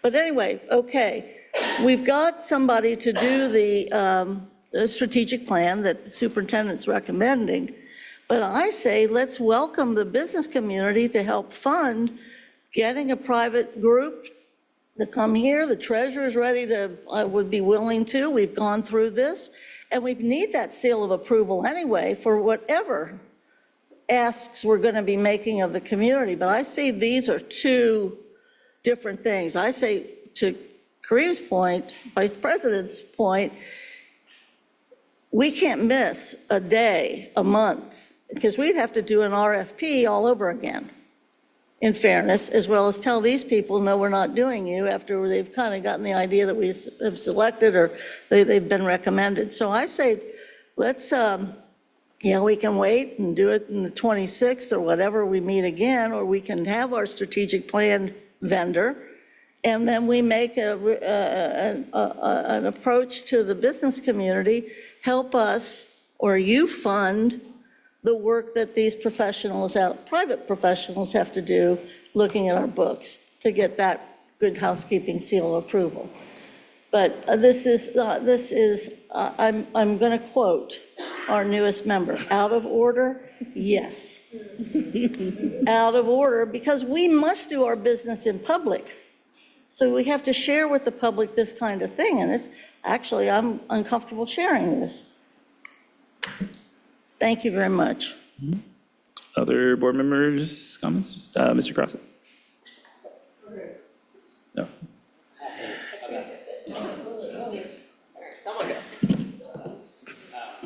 Thank you. I appreciate it a lot. I think I'm going to zoom out for a second, big picture, and then I want to I've shared all of this with the superintendent already, but before I heard about this most recent letter from Greater Cincinnati Foundation, I was coming in tonight ready to vote against the recommendation for Rice. And so I'd like to address that on its own. Then I also want to talk about the letter, and I'll just try to do all that at once. I think context, big picture. This is sort of about a strategic plan. It's also sort of not. The most important thing, I think, this year is the fact that our financial issues are killing us. This is the biggest issue we have to figure out around here. Last year, we had to cut $60 million during our budget process. That was riffing over 80 people. It's the first time in my 6 years on the school board that we've had to do that. And that is only going to get worse. Part of that is the legislation that Treasurer Guston reviewed earlier. Part of that's the declining enrollment that we saw on a presentation from Mr. Gollahue a little while ago. There is no world, I think, like we either have to go to the public with a request for new money or dramatically restructure what we do here, or both. And there's just no mathematical way to avoid that. We have to have a plan. So how much do we need? In service of what are we asking for that money? With whose support are we going to the public to ask for that money? Like, this is the big issue in 2026, and it's all starting right now with how well or not well we as a group manage this really hard process. Like, our strategic clarity and our financial health are intertwined. And we have to figure this out in a way, it's not enough that we like it and the people inside this room support it. Like, we have to do something in a way that gets an entire city on board behind it. That is not easy. And so that's just the context, I think, for all of this for me. I think it does start with this planning process, whoever we choose, whether it is the ones who submitted, whether we pay for it ourselves, whether we get external help for it. I think that whatever process we use, like, we need to be able to do three things in that process for this to work. We have to have a plan that's going to help us improve academic outcomes for students. We have to do that. People have read what the superintendent sent. You know that one of the questions I was interested in is, whatever firm is being recommended, can it show that it's gotten results with other large urban school districts? Like, the major reason I got a vote against Rice is when they were asked that question, their example is a majority white suburb from Columbus that is 33% economically disadvantaged. That was their best example. Like, last year, our third grade reading results went down.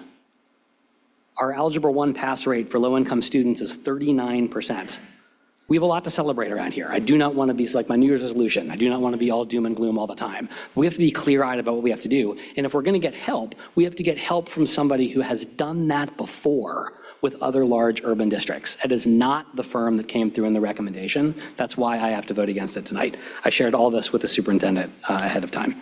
Second thing, like, we need to find a way to get help from a firm that can model the long-term financial needs of our district. In 2016, that was Ernst & Young around the preschool promise levy. It's not that I don't trust our treasurer. I voted for our treasurer. I like our treasurer, but it doesn't matter, because we need to be able to show not just the people in this amphitheater, but we need to be able to show the city that other people come in and look at this and understand what it is that we need to do for the future. There are great examples of this, and you don't have to go all the way back to 2016 for our last new money levy. You can just look in the paper this week. The mayor of Cincinnati announced that he's putting an income tax levy with city council on the ballot. That came from almost 2 years of work with the Futures Commission. It didn't come out of nowhere. The city and the business, philanthropic, civic leaders spent $2 million on the Futures Commission. We're talking about whether this $100,000, $200,000, $300,000 is too much. $2 million. And what I think they're building, and it's not done yet, but what I think they're building is a broad coalition of people who believe in a financial picture and a set of priorities for the city for the future. I think it'll pass. I don't know, maybe it won't, but I think that it will. And so we have examples in our own history. We have examples right now in another body of government in this city of how to do this really well. And so I think it's really, really important that we get help to figure out how we can best move student outcomes. It doesn't mean we don't have a lot to offer here. We do. But if the only thing we're doing is repeating what we've done in the past, I don't think we're going to see big changes. So I want to bring this together and just share, at a minimum, I got to vote against the Rice recommendation because I don't think they have the experience improving student outcomes in districts like ours. I think there were plenty of firms who applied that did. I don't have like a particular one I'm looking for. I think we need to have some kind of process that builds the biggest tent possible for what our financial needs are so that we can put a levy forward that not only we believe in, but that the whole city believes in. And if that means we have to change our timeline, we change our timeline. If it means that we need to invite other people to the table, I think we do it because it's more important to do this right than it is to try to make all of these decisions just ourselves. Mr. Crossan. Thank you. I'm not sure we have anything that we can really vote on tonight. I think that, first of all, I'm really grateful for Matt Randazza and his willingness to sort of maybe create a bridge between the CRBC and the school board. And that they've come through with some offers and that they have an interest in us. I think I'm grateful that the business community is coming forward trying to help us. I see a problem with the first offer of the $250,000. It's now down to $100,000. I don't think it's anything we can vote on because we got an RFP process for dollars that maybe aren't going to be there if we try to go forward with that. And I'm concerned that we would have to scrounge around to find our own money to do that. We already got enough pressure. But I do think that, and I very much support the process that the administration went through to come up with the Rice recommendation. I mean, it was an RFP process, it was scored. I think there's an opportunity for, even though Rice hasn't done a big urban, it's an opportunity for them to do one and maybe be able to become a thought leader for the state of Ohio and use this experience so that Cincinnati could be a thought leader for Ohio and how to direct urban schools to grow. There's an opportunity for that. And I also like the fact that they're local. We are a unique city, we're a unique school district. They know us, they know the city, they might be able to do a little better than an outside group. I think no matter what happens, we are going to have a great strategic plan. That's aggressive, that's very much aspirational. We are going to have a good plan no matter what. I just know everybody around this table, we're not going to not let that happen. And aim really high for great student outcomes. I agree with what you're saying about all that, Board Member Lindy. So I think that what I would like to maybe have a thought about is whether or not there could be further discussion with the Greater Cincinnati Foundation about what they're proposing. It just seems like to get with Board Member Bolton's thing, you can't just say we're going to be just helping you decide. It's got to be an RFP process. It's got to be recommended by the administration and voted on the board. It can't be somebody who's putting up the money to say, oh, by the way, we're giving you the money, therefore you have to do what we say. It's got to be different than that, I think. But I do think within that process, the business community can be influential. They can make a recommendation. They can advocate. We are going to have advisory council for the strategic plan. They can be on that advisory council. I think there's plenty of opportunity for them to weigh in and have good recommendations without having to just dangle the money and say, we'll give you the money if you do it our way. So I'm hoping that there can be just further conversations between the superintendent and Matthew Randazza to try to reconcile these two letters that we just got and try to come up with something. The other thing that's going to be really important is if we have two consultants working on this, one of those consultants needs to be the lead consultant, and I think it needs to be Rice. Doesn't mean that the consultant that maybe helps us with the financial modeling isn't partnering and working with Rice, but it could be a really good partnership to help Rice launch a bigger career for them, and at the same time, we can get the good housekeeping seal that our community needs. So those are just my thoughts about this. I'm hoping that there can be a little more discussion. The business community, I think their intentions are good. I'd like to think that their intentions are good and that they want to help us, and I don't want to lose this opportunity. There's not that many opportunities for us to partner with the CRBC, and this could be, an opportunity for maybe a new day and a new era with this group. So those are my thoughts. All right. I'm going to give some quick thoughts, and then I will let others who have additional thoughts go through. I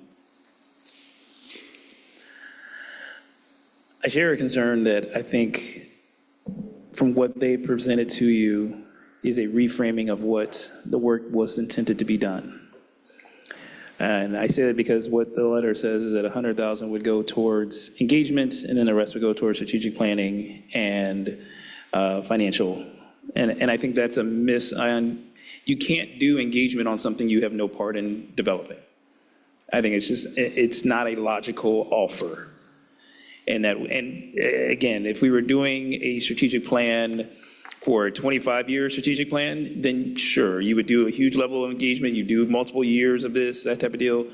For the level of what we were planning to do, for the extent of what we were looking to do, I don't know that that makes a lot of sense to do something separate that does not, in some way or fashion, collect into whatever the plan ultimately is.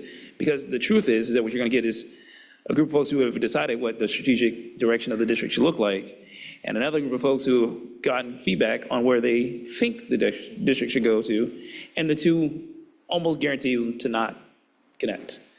But I want to say, I think the struggle I have with this also is to Board Member Cross's point, which is, I don't know that even if we thought, 100%, like, let's go with it, if we voted on something that we weren't guaranteed to have the funds for, then we will be right back at the table, essentially talking through what's the next step's going to be. And so doing a vote today specifically on whether to approve or not approve the particular vendor seems like a difficult vote to have, given that we would be making a commitment to something that then we absolutely would be putting ourselves on the hook, potentially putting ourselves on the hook on, even more so than what the Greater Cincinnati Foundation would have been for us to kind of go back and ask for those dollars. So I don't know that there's a vote today that will happen. I'm going to tell you right now, I'm thinking it just does not make sense to do so, to make a commitment to something today. I think it's reasonable to ask for some very clear clarification on some things. And given, again, the lack of time beforehand this meeting that this information was brought to you, and the lack of clarity within the documentation that they've provided to you, that's what the next steps are. And so how that will happen, I think that's something we can certainly still figure out also. But my feeling is that I appreciate everyone's wanting to make a better decision and wanting to make a bigger decision and wanting to invest in how we make these decisions, but I think you have to do it the right way. And my struggle with this is telling us, hey, you can go pick that one little group over here and they can do all your engagement and we don't have to be a part of that. Seems like you're dismissing what the community of folks' opinions and thoughts are about how the district works, doesn't work, benefits, doesn't benefit, and actually what will potentially long-term be the same problem that many of our surrounding communities are facing. And several of the districts right now are looking at these patterns of not passing levies, is because they don't have a story. When you look at a lot of the districts that are struggling right now to pass a levy, It's because the community, year after year after year, says our numbers don't tell us how you're making things better. So if I don't have a kid in the district, if I don't have a child in the district, if I don't have a family member in the district, why would I support it? And I think that's a step that a lot of districts have started to address nationally, right? That's a big issue in some of the national efforts, but I do think even locally, and even in the state of Ohio, we're looking at the other large urban districts that are contracting in size in a lot of ways that we preceded them in doing, but we're going to be struggling with the same financial costs. And so I think there are reasons to have a person at the table who understands that, who can work through that, who can really build that. But I again think coming through this process and saying mutually agreed upon person, for me, seems like somewhat problematic in the RFP process anyway, because I don't think we can essentially say you can't be selected unless they agree upon. So those are kind of my thoughts. I will open it back up to others who had additional thoughts. I see Board Member Bolton's light is on, and I'll go to Vice President. Thank you. I agree with everything that you've said. One of the unique opportunities for this right now is that the board decided some weeks ago, a couple of months ago, talked about it a couple of months ago and decided several weeks ago that our strategic plan would not only be a strategic plan, but we would also be providing a financial design. And that we specifically said those two things have to be together. To me, this is an opportunity where you have some group that is partner in the strategic planning, but you also probably don't have that same partner, excuse me, being the ones that could help us design what that financial design would be. Because when you talk about a financial design that is going to incorporate 4 years or include 4 years, you are talking about designing a financial plan or designing a financial plan that will take us through 1 or 2 requests of the voters. So I do think you can have a strategic planner and, facilitator, but now we've said last month, we want this to also be a financial piece. So I think, hey, I got to tell you, Ernst & Young was not cheap. That was a very expensive effort that the business community paid for so that we would have that good housekeeping seal of approval. And they set a whole set of recommendations, some of which we agreed with, 2/3 we didn't agree or whatever. But the idea was that they had looked at our books. And I throw the books open. I think that's important because you're going to have a financial plan or design at the same time that we're creating a strategic plan. I think it's an opportunity to have two things at the same time with 2 different levels of expertise. And I'm happy to have Rice do it because they are local and because they are minority owned and they do understand Cincinnati. So that's it, I'm done. Vice President Moffitt and then Board Member Lindy. So I'm sitting here a little frustrated, but I do think that there is a win here that we can have. I believe in partnerships. I think that I would like to see if the superintendent can meet, maybe take the president and meet with the CBC and actually get some sort of resolution and just a further understanding. Because I think that their intention is good. I think that their partnership is a benefit to us. I just think that when we communicate via email, when we communicate with one perspective only, which I think is maybe driving some of their perspective, I am concerned that our voice is not being represented fully.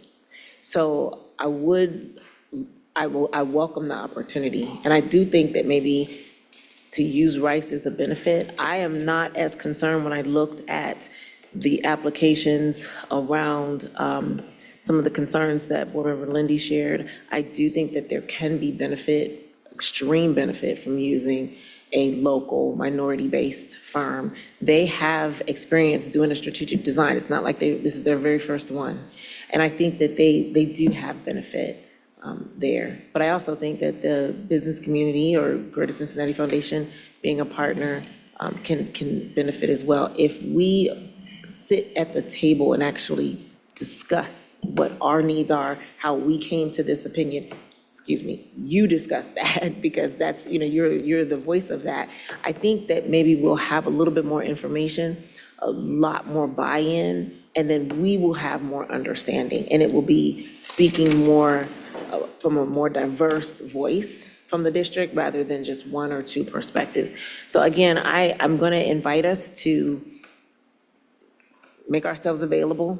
But I do feel that we ask you, multiple board members ask you for your expertise, your opinion around this. You spend a significant amount of time researching the firm. How do we now say, okay, well, I'm sorry, I don't want to look at your opinion and your professional voice in this particular instance, and I feel like as if I know better.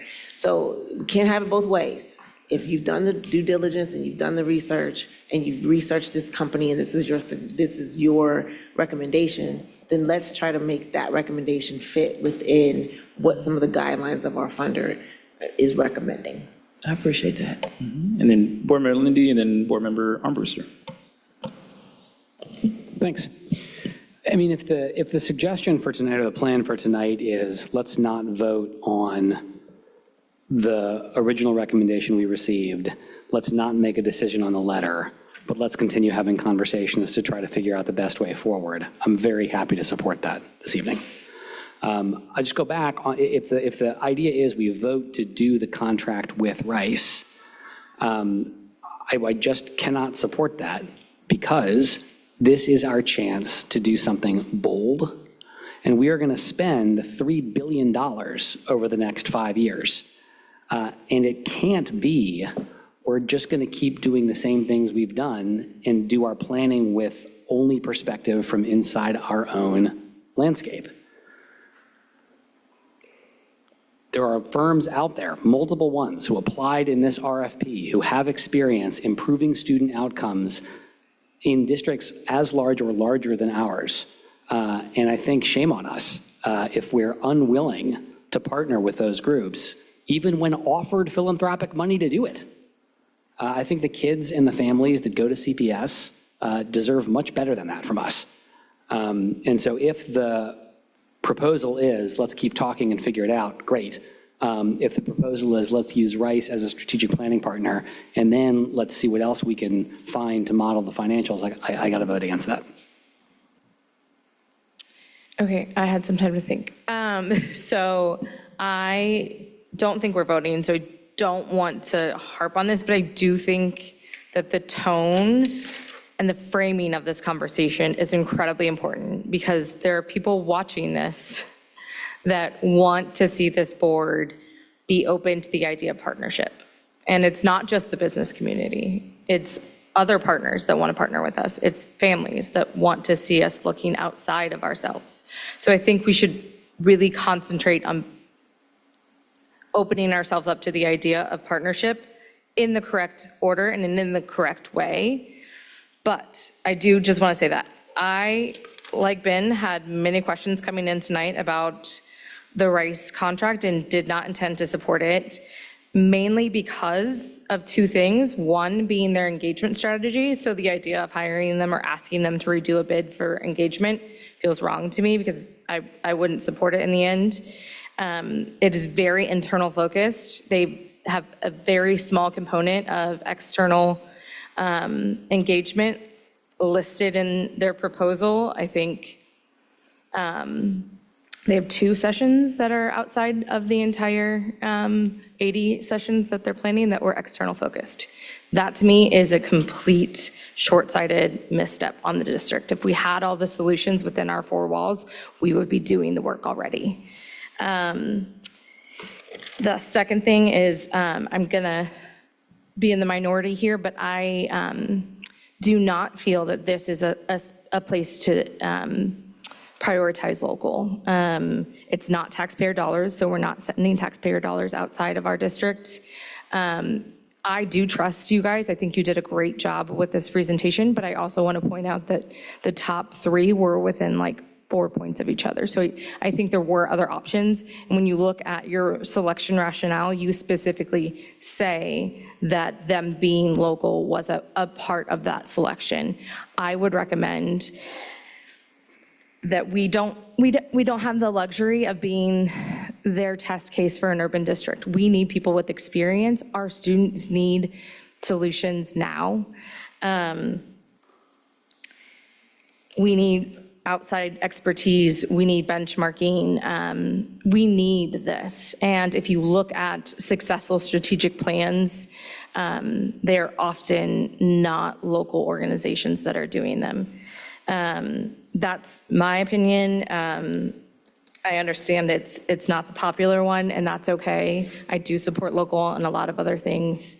I also would just point out, it's a two-way street, and I don't know that we've done a great job of soliciting support from the business community ahead of time on this either.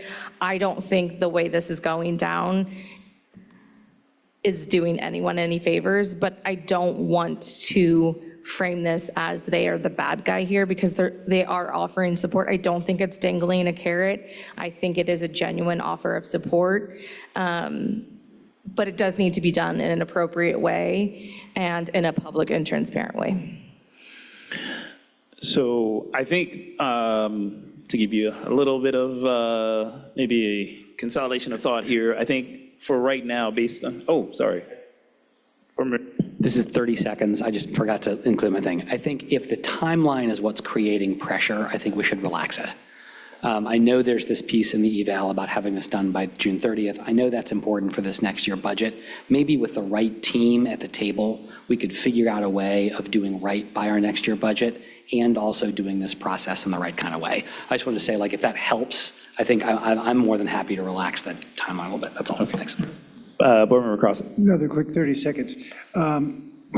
We have to, if we do relax it, we've got to also relax the performance goals for the treasurer and the superintendent. It all has to get relaxed together. Okay. Superintendent. I just want to say that our team spent a lot of time on this, and it's not just the time that we spent. I will say I believe in Rice. I am excited to work with Rice. I was excited when we read about them, when we listened to their presentation, when we had great lengthy conversation over the winter break. Yes, we looked at the top 3 in our list of 21. Yes, not everybody at the initial read, because we did this independently. Mike may have had a 1, I may have had a different 1. That is expected to happen. But when we came together, we were unanimous on what we wanted to recommend to our Board of Education. We're very serious about our recommendation, and we didn't have any hesitation about you being unanimous on that. I'd also want to say we had to follow our district's procurement process. This was not just Shauna's opinion about any of the particular vendors or anyone on the team who worked on this. The fact that they are local gives them weight in the procurement process. The fact that they are minority gives them weight in the procurement process. I cannot take that away or ignore that as a factor of the policies of this Board of Education. And I'm not ashamed of that. I'm extremely proud of that. And I continue to say, and I'll stop, I would love to have the opportunity to work with Rice.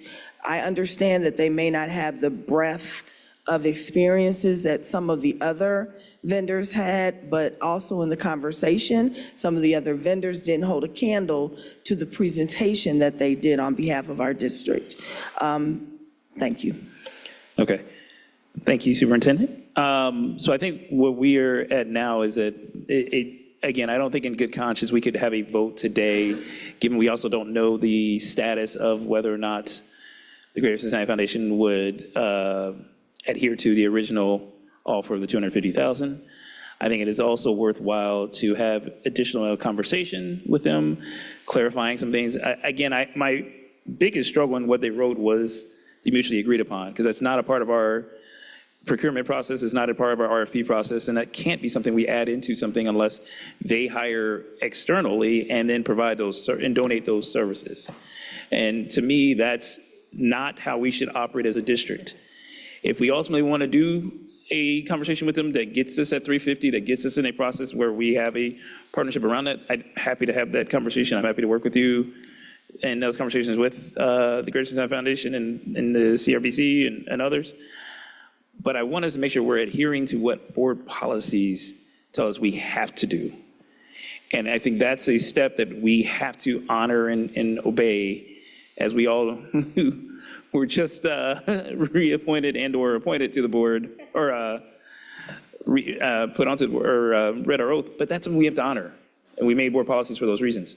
That is absolutely something we can review as to whether or not there should be exceptions or whatever, but let's do it the right way. So I think for right now, what we are saying is, let's have an additional conversation to clarify both their original commitment, whether that actually still exists, but then also the terms that they put into what this additional funds would look like, so that we can determine what, if any, steps we can take, recommendations we could make, process. I like Vice President Moffa's idea of us doing some type of fact-finding once that information's been better figured out. And then at that point, we could decide whether or not we need to adjust the timeline, make different, reset some of those expectations, that type of deal, because I do think it is worthwhile for us to do is earnestly to do a great thing here with regard to our strategic plan, more because I am so terrified of what Treasurer Guston has already presented on how it will affect our ability to even do the basics going forward. And so I think that's a helpful thing to do. But I want us to make sure we're adhering to what our board policy and what we are supposed to do in the right manner and right steps. So President Craig, because at the appropriate time, I would love to have 100% support of our board. So is it appropriate for me to say I would like to withdraw that recommendation for now? I know we're not going to vote, but I don't want it to be. Yes. Okay, I would like to do that. Is there any objection to it being withdrawn with the understanding that it will be revisited after further communication? Treasurer Gus. So just to clarify, this is all in the treasurer's report, so we would strike.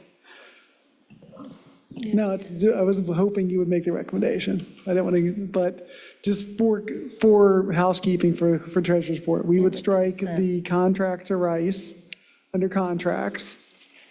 We would strike, that's on page, that would be on page 6. We would strike the donation from Greater Cincinnati Foundation, which is on page 14, until we get further clarity. And then we would also strike the bid tab, which is on page 17 and 18. That means that it's currently in the consent agenda, so it would have to be exception pull from consent agenda.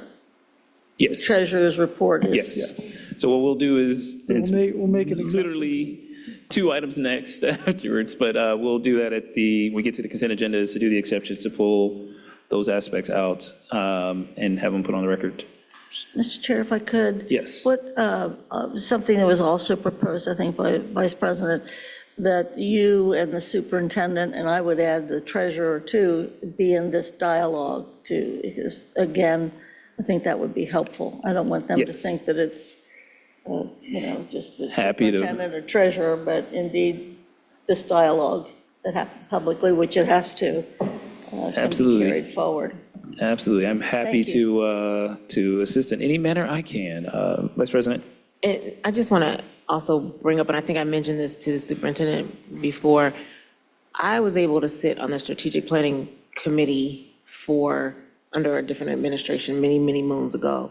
And it involved community members, it involved engagement. There were tiers to it. I may still have that manual, but that was maybe there are some things that we can begin to do to bring staff, students, the community together regarding some of these pieces while we are waiting on the bigger piece. So I would also invite that to the administration to look at maybe forming a team. And I know I'd asked that question, is there an application process? Because there was an invitation for us to submit names. But maybe we can begin to draft up an application, have the community members submit it so that they're engaged, they're beginning to think about that. Board members can also, with that particular group, board members sat on different tiers, and they engaged those particular community members that wanted to engage on certain tiers. And so we were able to collect a lot of information. I don't know, Board Member Bolton, is that how My Tomorrow started? I think it was under Superintendent Mitchell, but that is, I was gonna say, I remember they had something to do with it then. So I'm saying, and I would like to maybe even propose that, and I'll make it under an assignment if we need to, that the administration begin to structure an engagement piece that we could solicit out while we're doing all this as well. Right. To keep our meeting going here, so that my first meeting is not our forever longest meeting. I think our next thing under board matters inquiries was the strategic planning committee. I think that can be held right now. I can just, this will take 4 sentences. And this was the idea, I think Vice President just mentioned it, that the previous strategic plan, and we've talked about it, had a kind of an open engagement opportunity. And I would just like to suggest that Superintendent, has asked for board members to submit names, which is great. Also, I think having multiple kinds of committees doing various and sundry things would be helpful. But I would also like to do what we did in that particular strategic plan, which was tell the community, if you want to participate as a general plenary committee, just give us your name. And I think now we've had this other dialogue, I think the more open that membership can be, the better we can probably address the idea of access. So that was the committee piece I was wanting, is the open enrollment, so to speak, selection, whatever. That was a very, very good experience for a lot of people. And I think that's something that as we go through with discussions to figure out what's the next steps, that it's something we can also incorporate. I think one of the things maybe to make clear also is that our expectations of what's produced and how it's produced are always things that we as a district can demand of any vendor who would work with us. So it is never without us having the ability to say, this is our expectations of what you can deliver. These are the things that must be there, that are non-negotiables kind of aspect to it. So the next is an update from Board Member Crossing on Kid Future. Yeah, thank you. Kid Future is the brand name for the Cincinnati Public School Foundation. And they are going to be kind of doing a little bit of a launch of that branding and all that next month. So I still spend time explaining to people what Kid Future is by saying it's the Cincinnati Public School Foundation, but it's a meaningful brand in the philanthropy world, or it will become a meaningful brand in the philanthropic world. Just a little update. We're just a little bit beyond halfway through the first year. They started July 1, and we invested a little over $1 million in Kid Future for them to cover their administrative expenses. And so far, with the idea that they'd have a fundraising goal this year of $2 million. Right now, as of today, they've raised about a little over $500,000 of money that can support CPS. And we have it in 4 pillars: academic excellence, the whole child wellness, career workforce development, and what we call the wider world, which is, an example might be to send a marching band to a marching band contest where they wouldn't otherwise be able to afford it. So those are the 4 pillars that we've agreed upon for them to raise money for, and so far they've raised quite a bit of money, and we're very excited about the long-term future of this. And it's great to have a formal foundation for our district. It's been a long time coming for us to have one of these. So the money that they've raised so far, of two things that I want to highlight where the money has come to benefit the district, well, indirectly or directly, is they're covering half of a salary for a teacher at Pleasant Hill, and it's related to the Holocaust and Humanities Center that we have here in Cincinnati. The other thing that they just approved was $65,000 for the Imagination Library. We no longer have to use our general funds to pay for that. They're paying for that. So that's a really good thing. It was, and they also, in addition to that funding of the Imagination Library, they're going to work with Children's Hospital to get a lot of data about whether or not that's really, how valuable that investment is as it relates to CPS students. So that was kind of a nice, so just a couple more little highlights. There's a series of, they're developing a speaker tour that might happen this spring all around the city. And they're asking board members, their board members and the 5 of us who are also representing CPS to host an awareness session. They're also doing this thing called the Fuel the Future events in February, where they will be visiting specific schools, or visiting our schools and giving school tours for constituents and donors. So those are a couple of the things, activities that are coming up. I love working with Charlie Frank, their board president. It's been very, very good to work with, and hopefully it's onward and upward, and they can get this flywheel going, and they'll exceed the goals that we already have established. So that's the update. All righty. Nothing further, then I believe we are now at the point of our agenda with regards to the consent agenda. Do the treasurer or board members have any exceptions or? Can I just have a question? Yes. Just as this is my first time voting on this, looking through the treasurer's report, can you explain what the then and now certificates are? Because everything else is pretty self-explanatory. That is not. Cool. It's not, I did not plant that question to her at all, I promise. Yes, it is probably a good time for an annual reminder of what then and nows are. So state law requires that anything the district buy, we have a purchase order in place ahead of time. So before any goods are ordered, before any services start, there has to be a valid purchase order in place. When that doesn't happen, that's a violation of state law. And what happens is, as a treasurer, I have to sign a certificate called a then and now certificate. What that says is, back then, when the person made the purchase, or when the district made the purchase, we had enough funds to pay for it. And now that we're paying the invoice, we still have enough funds to pay for it. The other thing, but the beauty of it is, by state law, any then and now over $3,000, the Board of Education has to approve. And so what you're seeing in that report is any then and now over $3,000. And the world of then and nows has been something that we have been trying, we actually have had some positive results around getting folks to not make purchases without a purchase order, but it is still something that is needed at certain times and needed in certain situations. And so it's something I know the Treasurer's Office has been tracking, and it's something the Budget, Finance, and Growth Committee has looked at. So now Mr. Crossett, Ms. Bolton, and Ms. Mapp get the fun time of trying to adhere us and get us better on track with then and nows and situations. Is it related to the consent agenda? Maybe the treasurer can confirm this, but I think the number of then and nows that we have now is significantly less than what we used to have. We've been reducing them.